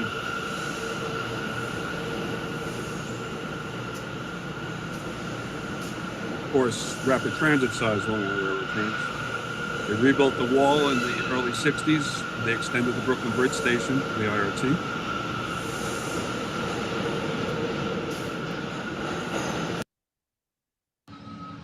Okay, we're going in contract order. This is an R172 ballast regulator built by Placer, 2013. 25th Avenue on the West End.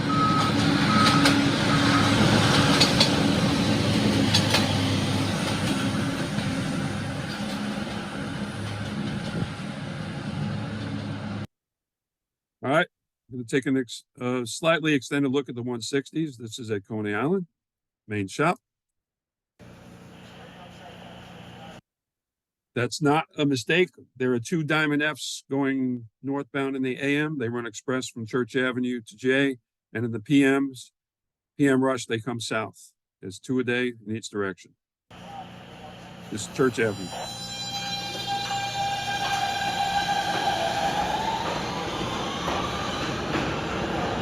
Ladies running for G train, so only 5 cars on the right. Kings Highway.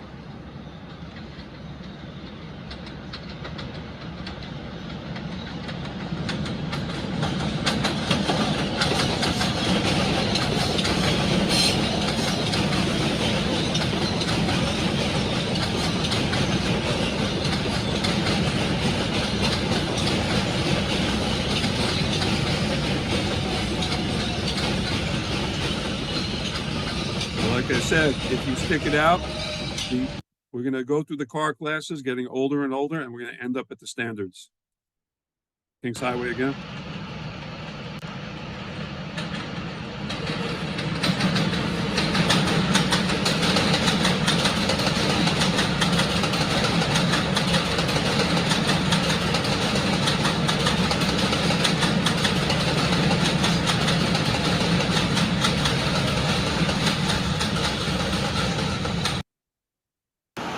Queens Boulevard, CBTC has come to Queens Boulevard, although not ATO, but the timers are gone and the speeds have increased a lot.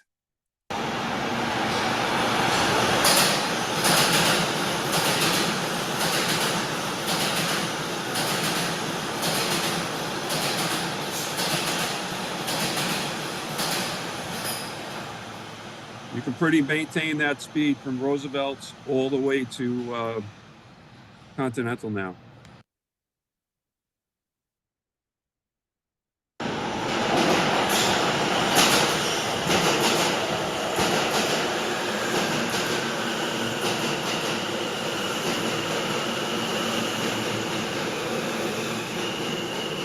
Our local train. The Alston propulsion cars. They sound a little more high pitched than the Siemens propulsion cars. This is a Forest Hill 71st Avenue bound. 57th Avenue.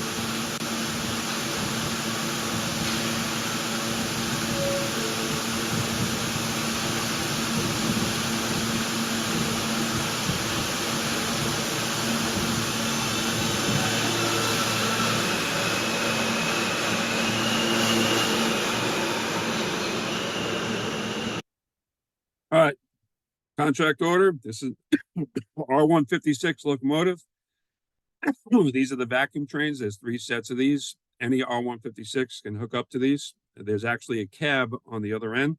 So we do actually have push-pull operation on the system now. You can operate out of this cab controlling this locomotive. There's 3 sets of these. R-143s, Morgan Avenue on the L. With CBTC, you hit this station platform at 42 miles an hour. Manhattan bound L train is now arriving.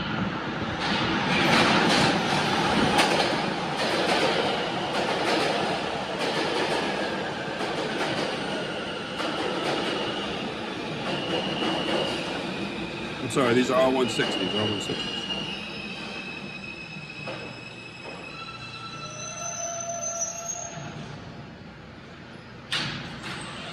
This is a Manhattan-bound L train.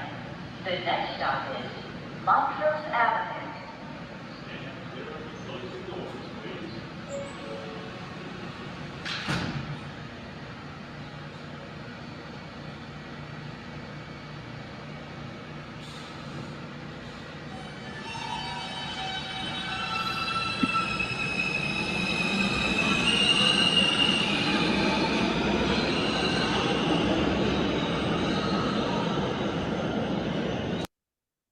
All right, go to Coney Island Yard. Some of the low home signals. Now, here's a double-decker train, 143 on top of a 160. This is in the Coney Island main shop. When the trains come in for their 6-year SMS and 12-year SMS, they get put on stilts and they get all the work done. Coney Island main shop, R-143 in the air.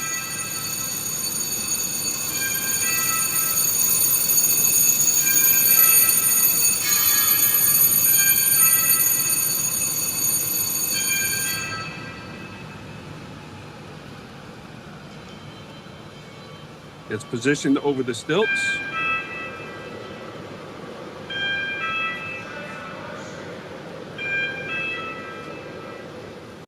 And then it's lowered.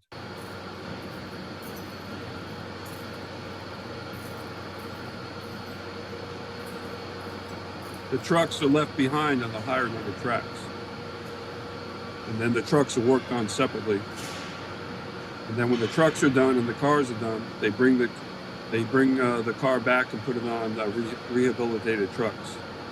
So if you see older trains out there with trucks that look brand new, they just came out of the main shop.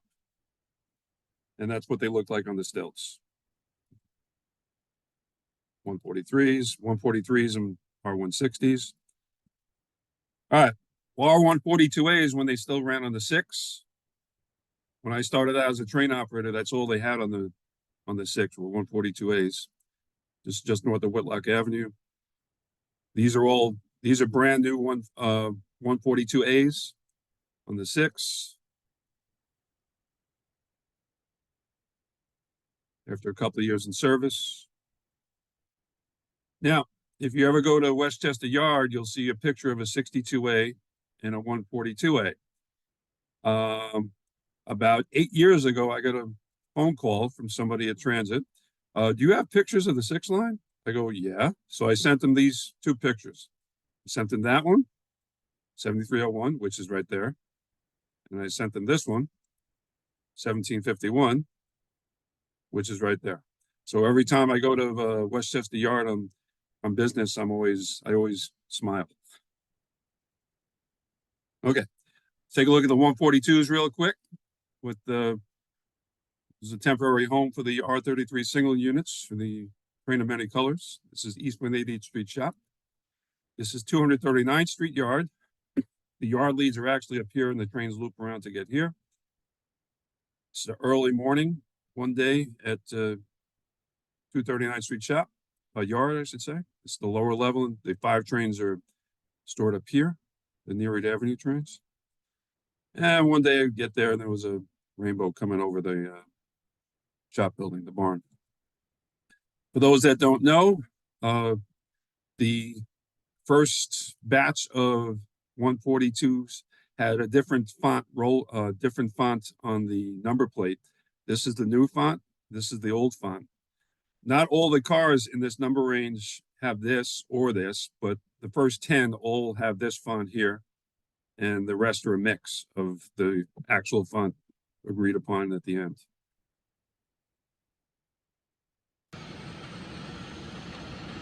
This is between Bedford Park Boulevard and Masalu Parkway. This is a put-in on the middle track going up to Woodlawn early in the morning.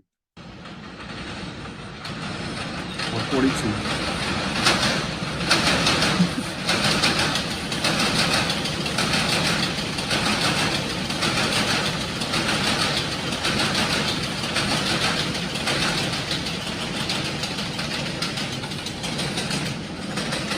Tracy Towers in the background. On the left of the yard leads to Masalu Yard. Okay, this is an R134. That's an R127. A lot of people think they're identical. The R134s only have this one metal strip. The R127s have the two strips. But they're basically R62s. Their EP stands for electric propulsion. They're used on refuse trains to pull flat cars and with bins that roll on and off full of trash. And this thing on the front here is called a beacon. That's red and monitors where the train is with their beacon readers all over the system. All right, this is an R77 locomotive. This is the one painted up special. It's a rebuilt locomotive. It's a tribute to the fallen transit heroes. This is Corona Yard. It's an R77. All right, now we're getting down to the 68As. The Queensboro. There's the Kawasaki's. There's 200 of these. And on the end, the Q, W.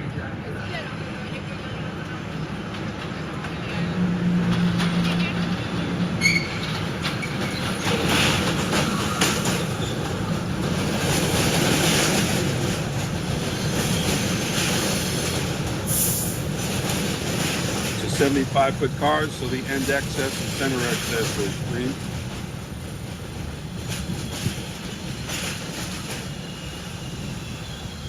Transit's note. These are the last 75-foot cars that Transit got.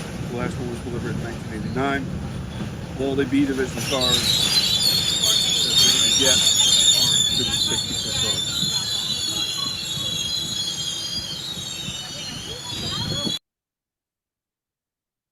Okay. This is back in the early 90s. For a short time, there was experimenting going on with running 4-car A trains and D trains, 75-foot cars every 5 minutes. It was called showcase lines, but didn't work out because people were always running from the ends of the platforms to get there. This is the daylight view. Came back with a tripod, and that's the evening view. Can't do this anymore. All the trains are full length, and the D trains don't run over here anymore. They're on the west end now. Q trains run here now.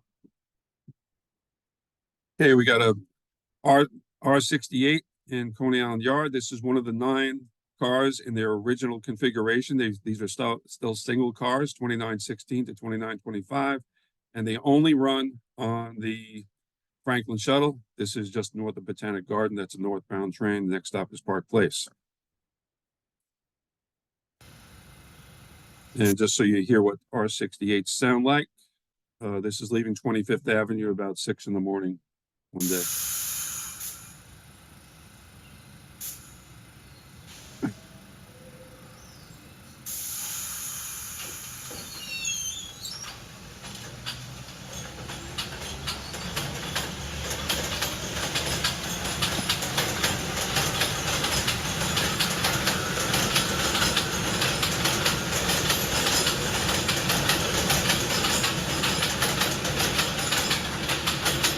Northbound D train.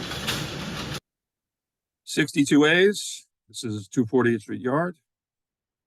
And there's a train coming into 16th Street.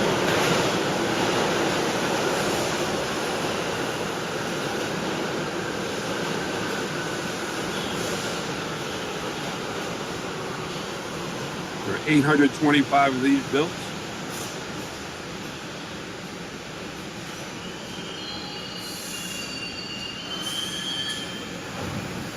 $814 currently in service. The 62As also run on the 6. This is Westchester Yard. Back in the 90s, they ran 8-car trains of Redbirds and 62As. This is at 3rd Avenue going north.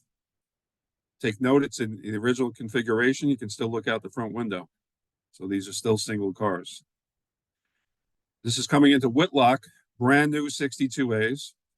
And you can tell they're single cars because 1832 is on the head end. That's now in the middle of a 5-car set now.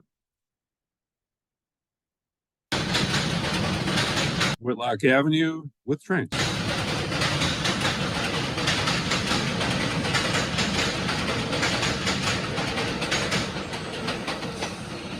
Northbound Express, Allen Bay.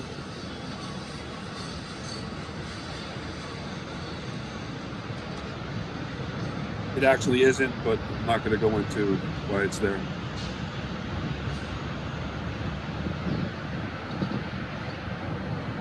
We have a southbound local to Brooklyn Bridge. The old New York, Westchester, and Boston station is on the lower right. The X4 articulated over bus.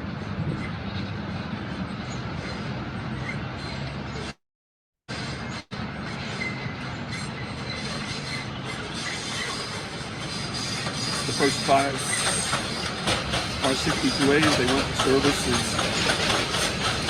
November '84.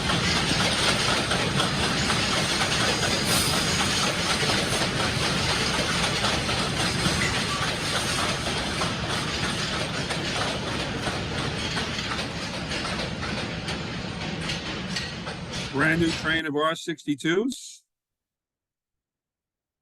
This is what they looked like when they were brand new. This is from the parking lot at Fordham Road. See, all the grids are nice and shiny. This is in December '84, when the 1500s were new. These are the car cards they had in the 62s when they were new. This is in the early 1984. As a matter of fact, this is on the first train. They ran on the 4 until the 142s and 142As came in. You can't get a picture of that tree anymore because the new Yankee Stadium is there. This is entering 161st Street. That's an R52 locomotive, Corona Yard, number 78. All right, now we'll get to the R46s. That bird is there every day about 8:30. There's a TA worker that actually comes out every day and gives it a can of cat food. And that's why it's letting me take its picture, because it's waiting for food.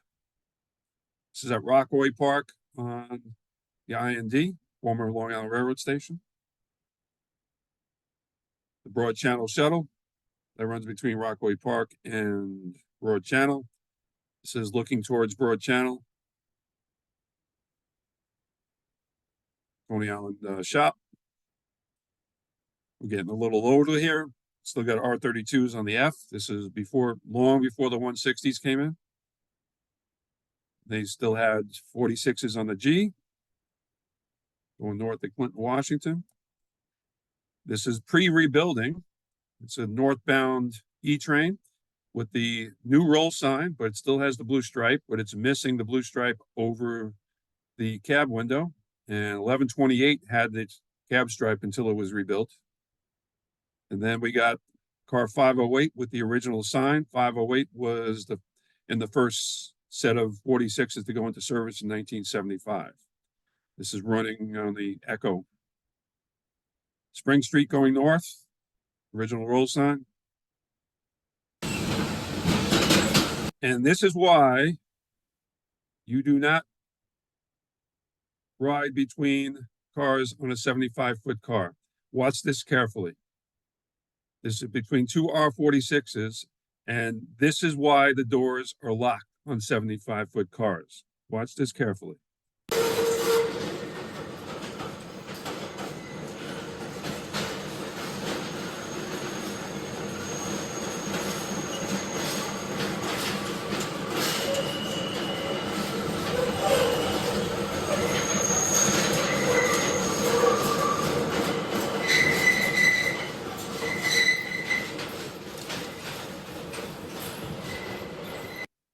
So don't walk between 75-foot cars if the door happens to be open. There should all be locked. All right, they also ran on the Fox. This is southbound at Queens Plaza. With a relatively dirty front, let's look at the one with a clean front. Original purple roll signs. This is pre-May 87, when the N train went to Continental. Its car is 1276 Northern Boulevard. Right before the 44s were retired in 2010 and 2011, they ran on the C train every once in a while. And let's take a look. This is post-rebuilding. Let's look at a 46 pre-rebuilding. It's at 14th Street going north. It's car 218. That was eventually numbered into the 5000 series. Give me a second. I'll give you dates on all these slides now, all these pictures.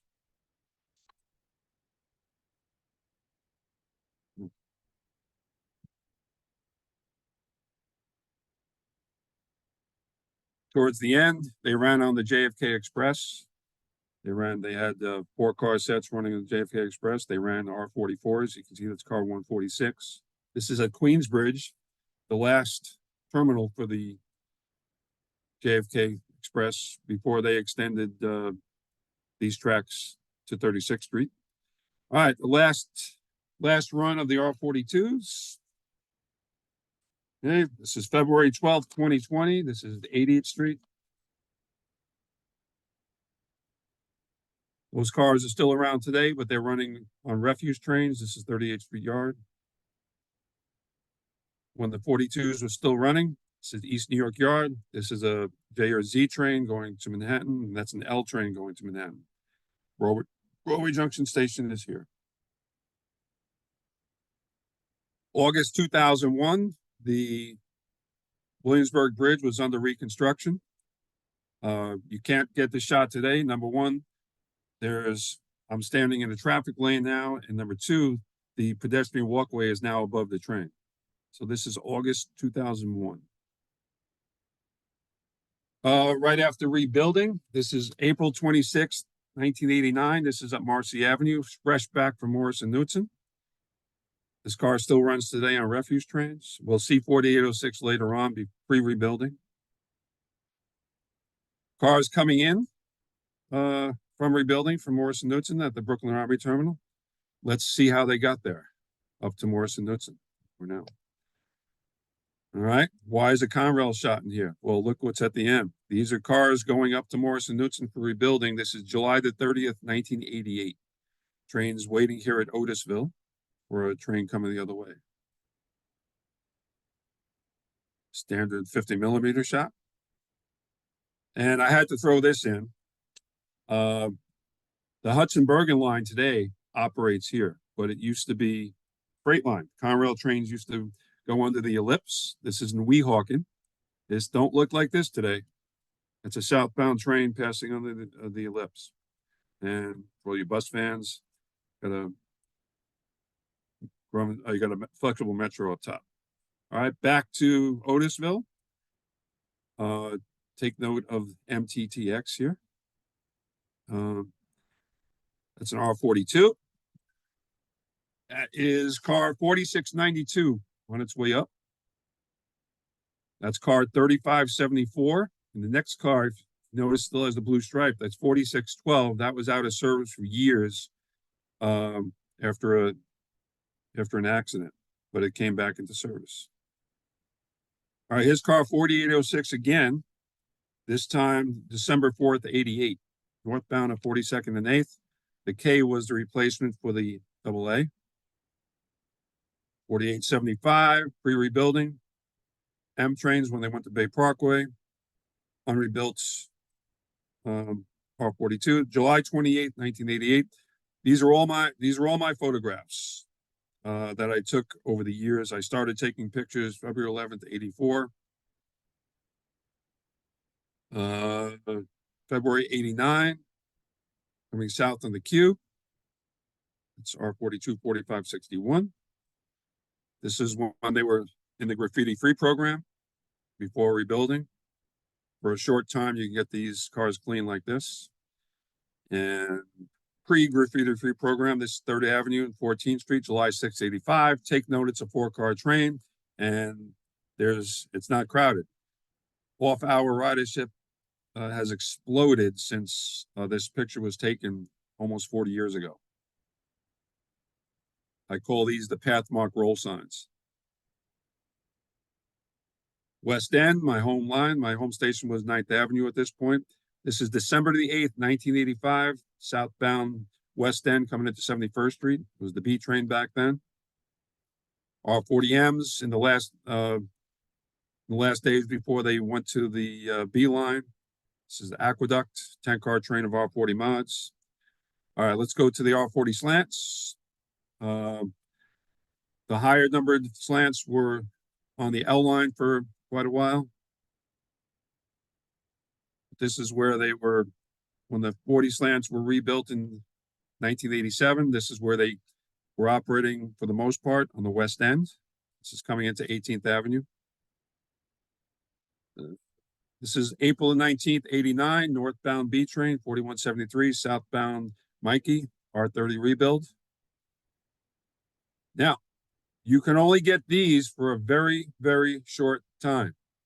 These are not rebuilt R40s.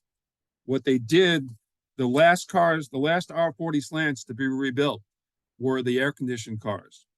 But they weren't getting rebuilt in time, and they wanted to put them in the graffiti-free program. So they did a quick fix on the air conditioning, and they were repainted on the outside like this, and the interior doors were gray. I have a picture, but I wasn't able to dig it out.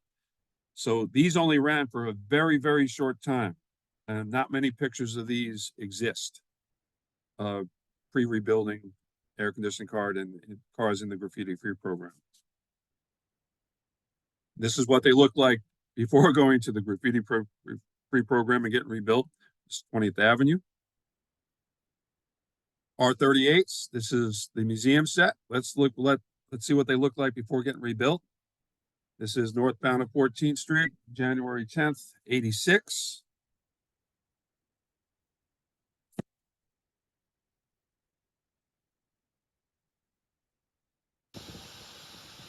You may think this is a still photograph, but it moves.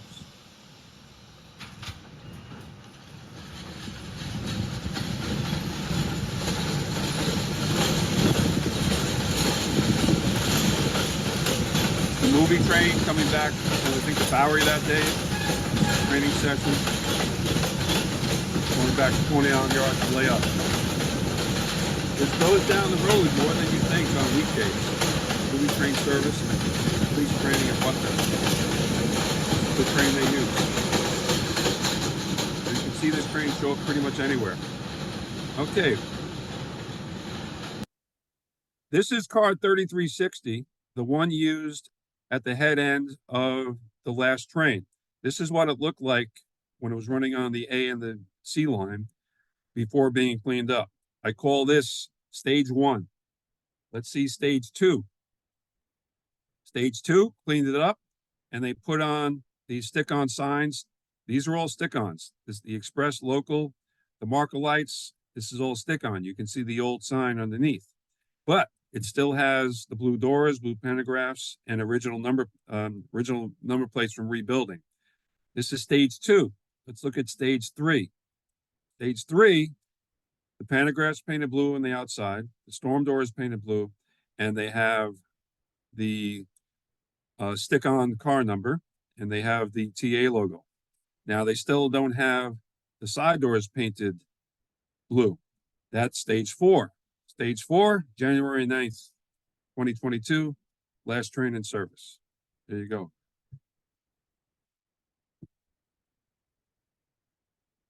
Okay, it's Brighton Beach. It was my pleasure to work that day on this train. All right. Fresh back from rebuilding from Morrison Knudsen, Park Place on the Franklin Shuttle. Take note of the high quality platform.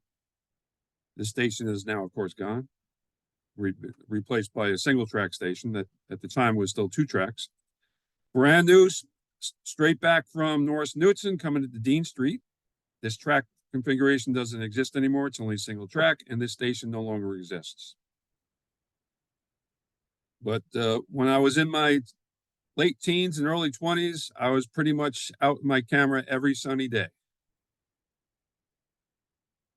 Okay, midday layup on the Astoria line. This is in 1986, the 32s went into the graffiti-free program, pre-rebuilding, and this is what they looked like then. The insides were painted beige, and the doors were the same color blue on the interior. When the N train still ran to Forest Hills, used to go out after work when I didn't have anything to do that night with my tripod. And this is at 65th Street. They ran on the G in the graffiti-free program. You can see the interior has the blue doors, just like on the outside, and the beige walls. All right, southbound at Bedford Nostrand. And pre-graffiti free program running on the R to Astoria pre-May of 87. The R now goes to Continental. Did some night shots even back then, even if they weren't videos. That's an R27, 8099. This is R32, 3894. This is May 10th, 1986. 25th Street southbound. This is December 23rd, 1985, southbound R train, 25th Street. Another one with the sign lit up. Take note, people looking out the front window.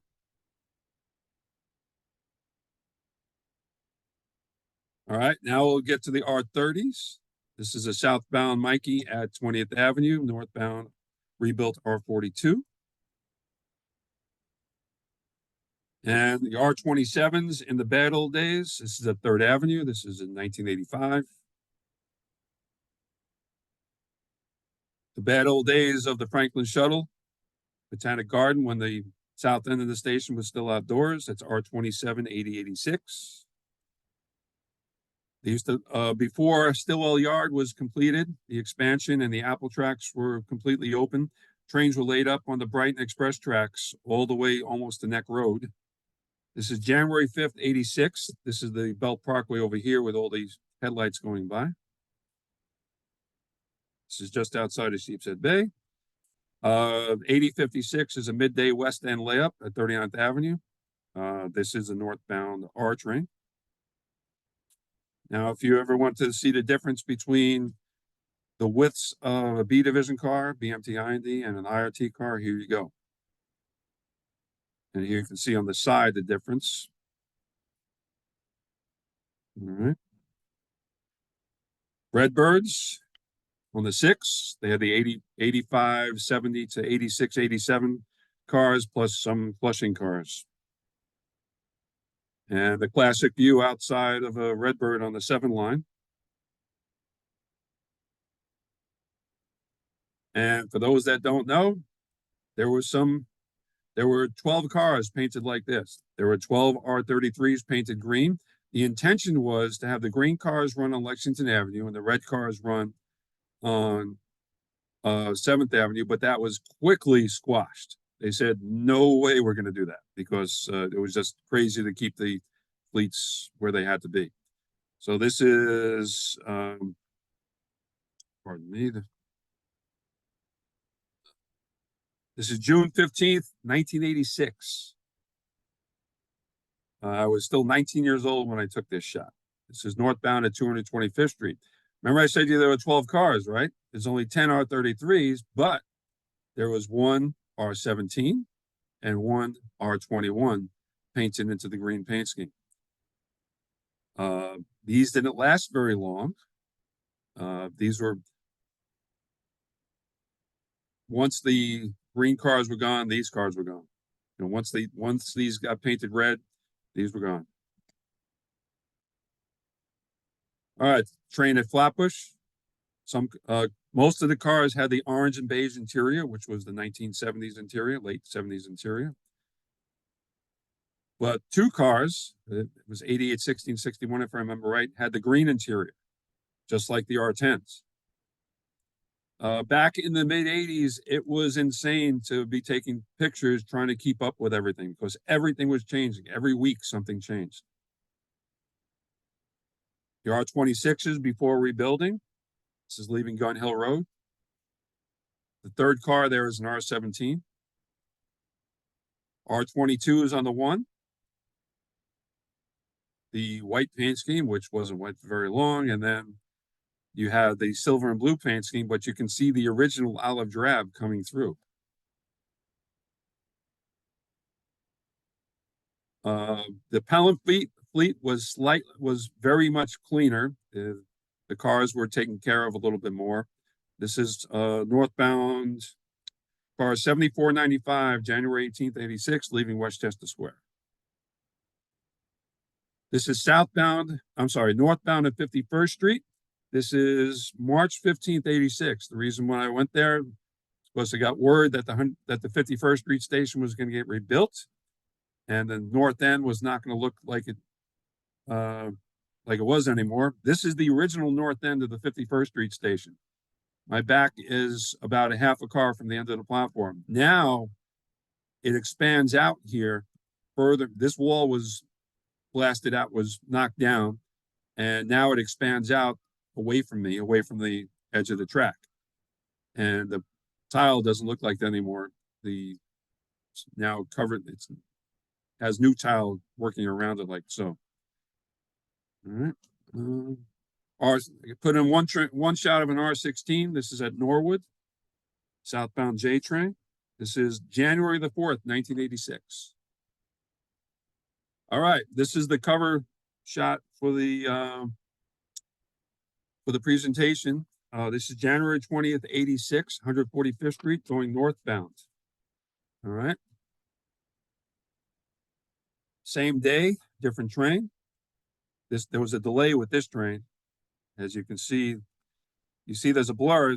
This shot was taken at 2 seconds between 4 and 5, 6. So that's why there's a blur. And the non-rebuilt trains, there were 110 green cars. The rest were like this. And they also ran R38s on the C. Okay, this was shot with Kodachrome 25. Kodachrome 25 is basically like a 50 megapixel shot.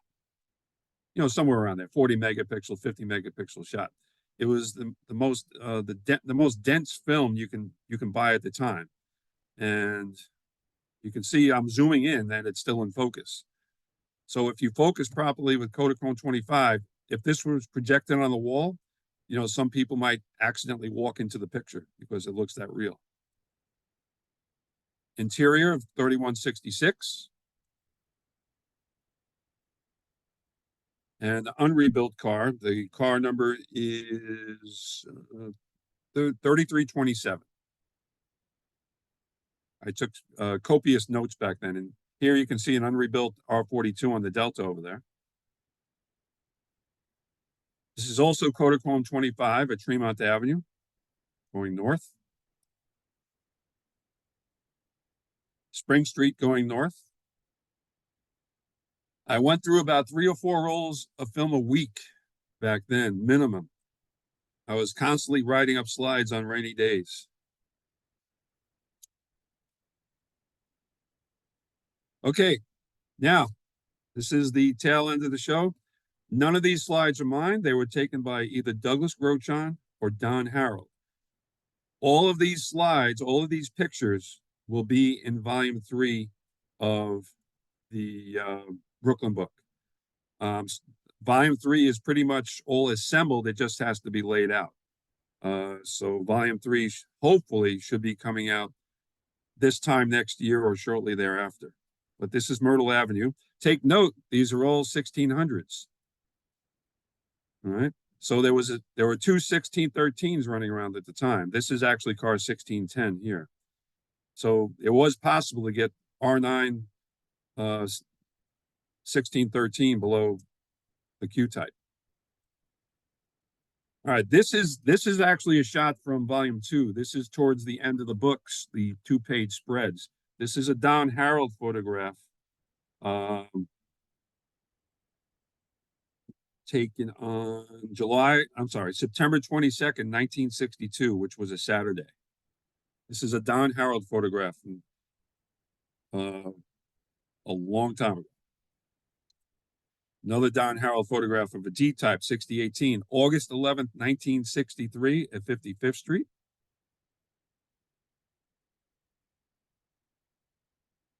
Coney Island Yard. This is October the 30th, 1964, another Don Harold slide. Don Harold in 2016 and 2015 allowed me to take a bulk of his slide collection home and scan them. So this is the result of work that was done about 6 to 7 years ago. These were all scanned on my Epson 700, 750.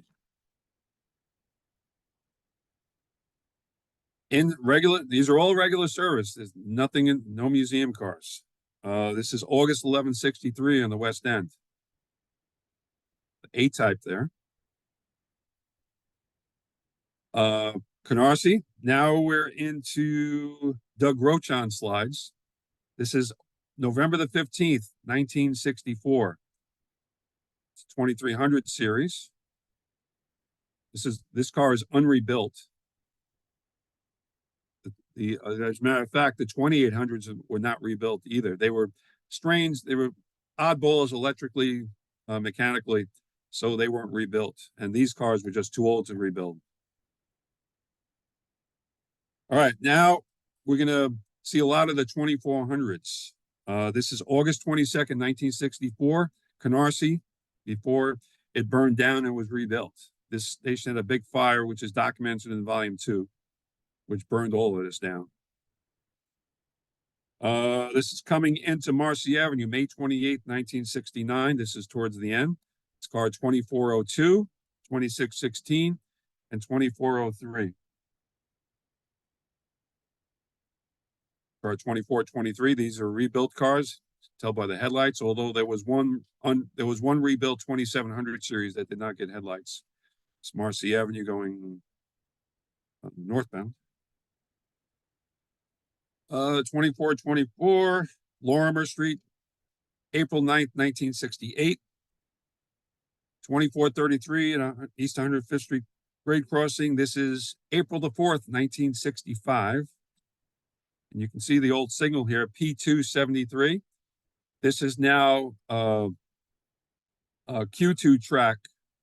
It's probably about 422 now because it's all been rechained out of 8th Avenue. This chain is actually out of the south end of Sutter Avenue, or the north end of Sutter Avenue. So we're 7,300 feet from Sutter Avenue. Approximately, if I can remember right. Essex Street, that's 2438, November 11th, 1968. 2439, coming into East 105, March 22nd, 1969. This is New Lots Road, New Lots Avenue. That's 2443. May the 4th, 1968. 2445. Livonia Avenue, April 26, 1969. 2453, July 16th, 1967, Coney Island Yard. Strange not to have the number plates, but just have the stenciled numbers.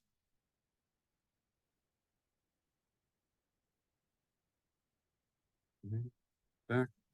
2460, you can see the interior here.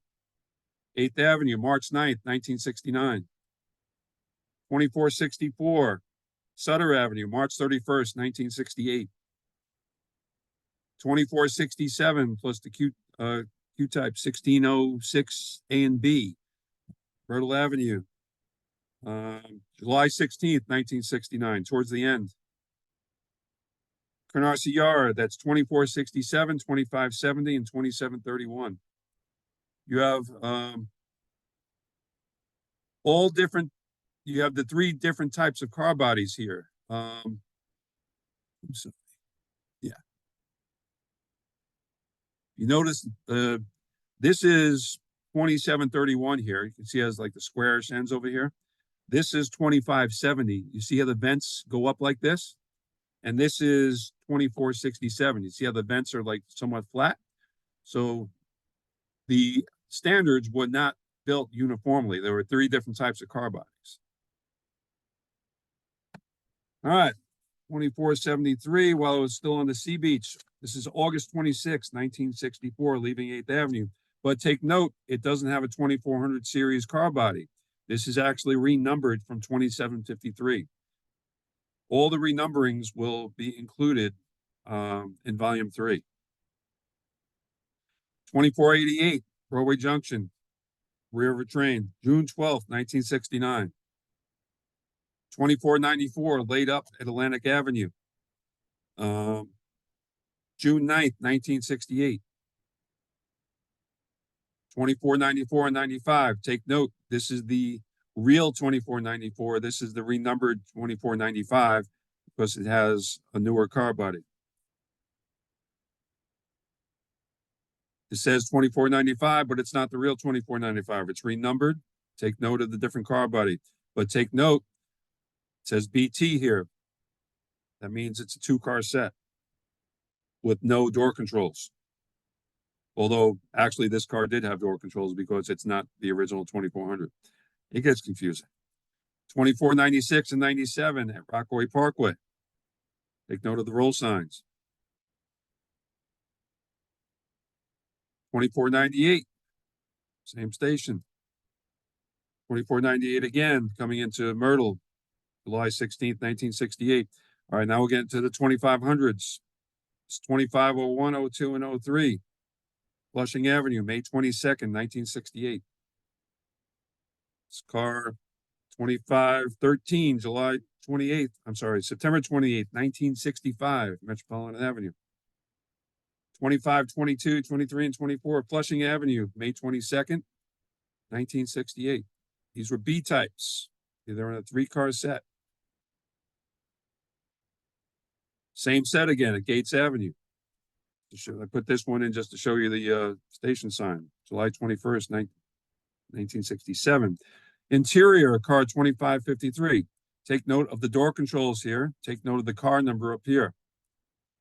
All right. And it tells you the adjoining car. You're in car 2553. The adjoining car to the left is 2554. The adjoining car to the right is 2552. You learn something new every day. And this is rebuilt because the rattan seats are not there except for this one right here. The other end, mishmash of seats. You can see the end here. See the markings on the doors. Please keep hands off the doors here. Whoops. Oh, I'm sorry. All right. It's car 2656 coming into Broadway Junction. But take note, the rear of the train, that's 23, 92, 91, and 90. They were already used on excursions as early as 1965. But they didn't, these cars should have been scrapped by now, but they were kept mainly by Don Harold for posterity purposes. But they ran in regular service until the end of the standard days. Okay. Keep going on. Okay. Now we got some D types on the west end. 6025 in the front. This is coming into 9th Avenue. D types with Boston Elevated Railway on them. Have you ever seen the movie Malcolm X with Denzel Washington? Well, they didn't film those scenes of the Boston Elevated in Boston. They filmed it at Myrtle Wyckoff. Okay. This is from a rooftop me and Glenn Smith got up on.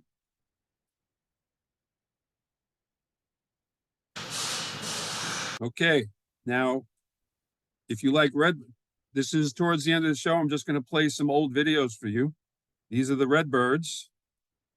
I'm going to expand it out in a second between Flatbush and Franklin. If you're not old enough to remember the Redbirds or don't remember riding them too much, here they are. This is from Flatbush to Franklin.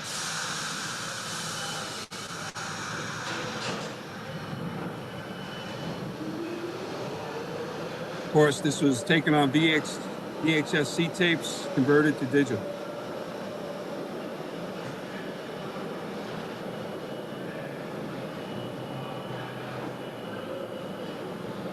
Starts out in the terminal, but then we get the higher speeds when we leave Lockwood.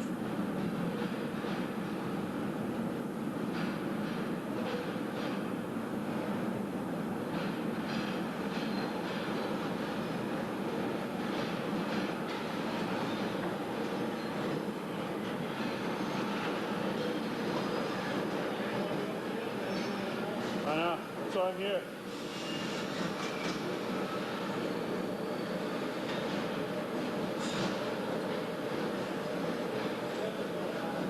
All right, just heard there's still 91 people left. I'm going to keep going until it hits 60 people. When it gets below 60 people, I'm going to end the show. But we got 91 now, so enjoy the video. I'm not going to talk too much, just enjoy the sights and sounds.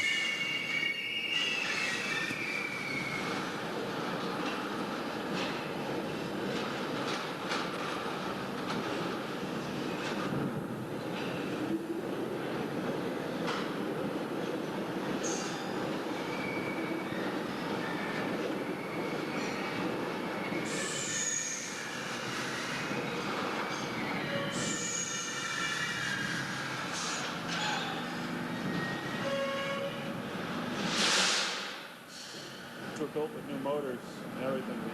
The 7 was just basically had all the wiring replaced. It was the 36s.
I just got word that Andrew Brawl is watching this presentation with 11 people in a restaurant in Florida. So technically we have 102.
I deliberately left the timestamp on so you can see the intervals between trains.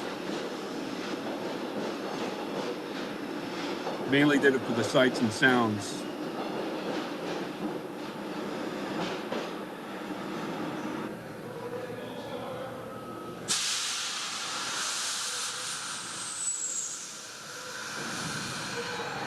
That was the New York air brake release. It was on cars 8806 to 9074. These are the cars that were converted to rider cars because they were in the best condition.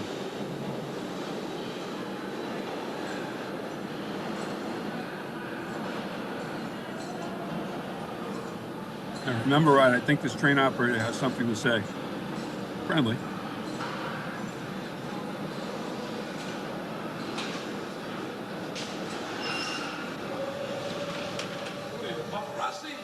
How are you? Just getting the Redbirds before they go.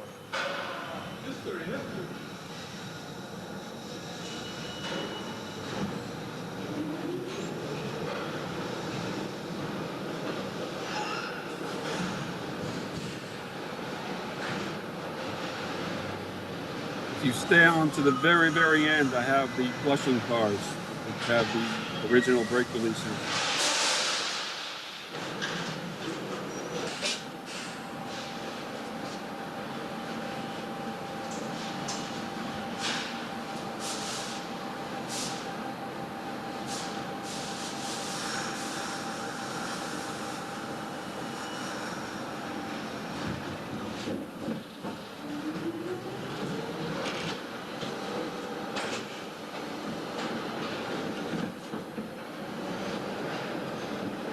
These were R28s.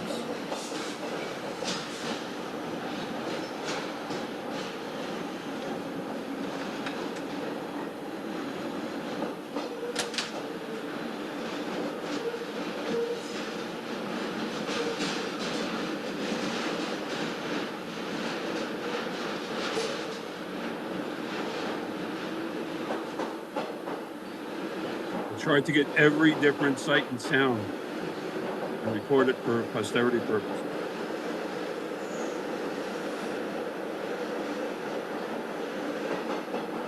The last Redbird we retired on November of 2003, 2.5 years from this video.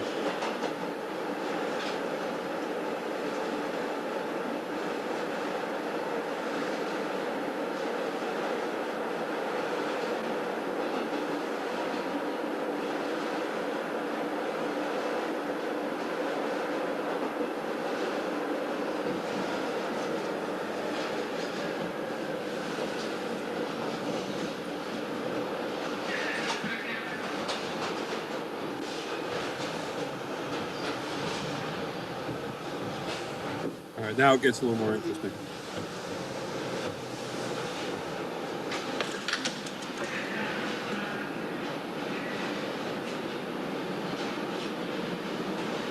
This is all unedited, raw footage. I didn't edit any of this. This is exactly how I took it.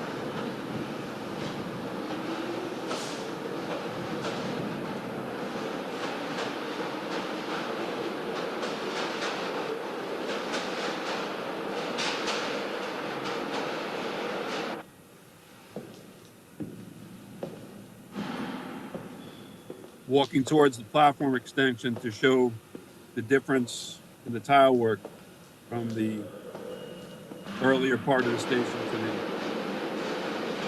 extended part.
All right, are you there, Eric?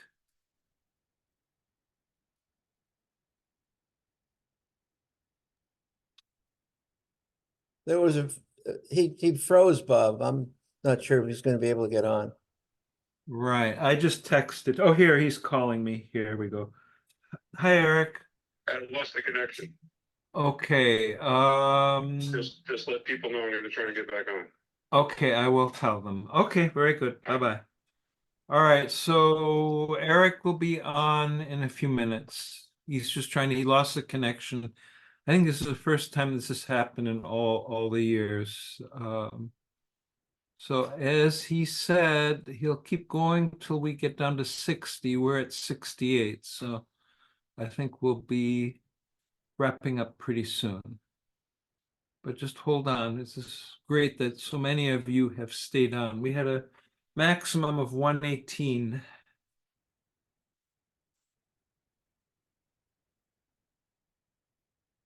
Just as a reminder, March 15th is the next program. I'm back.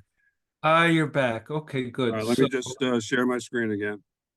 Okay, let's see. Do I need to? Yeah, I need to make you co-host again. Hold on. There you go. And you are co-host again. Okay, go ahead. All right, let me know when it gets below 60 and I'm gonna cut it out.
Today, the 2 and the 5 is all R142.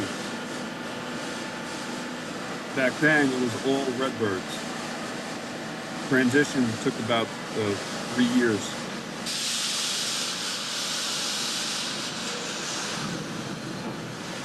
Two and a half years.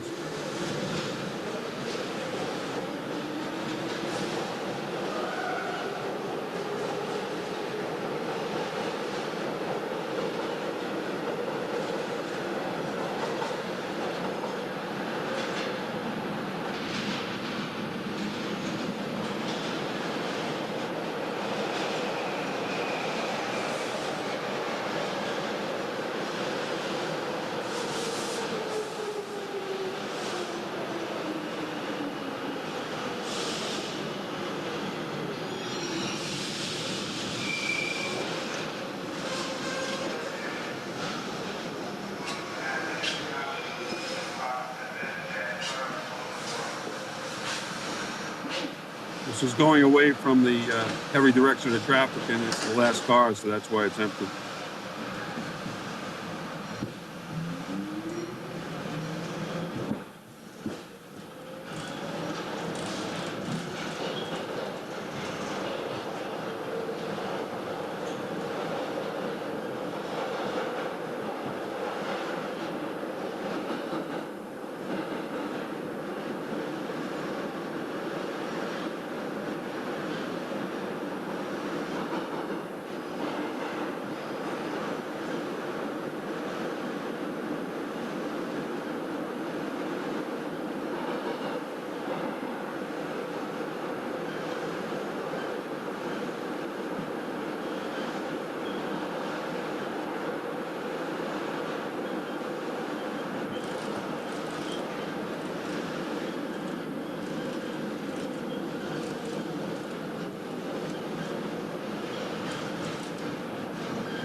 These all had the original windows. A lot of the 26s and 28s had them.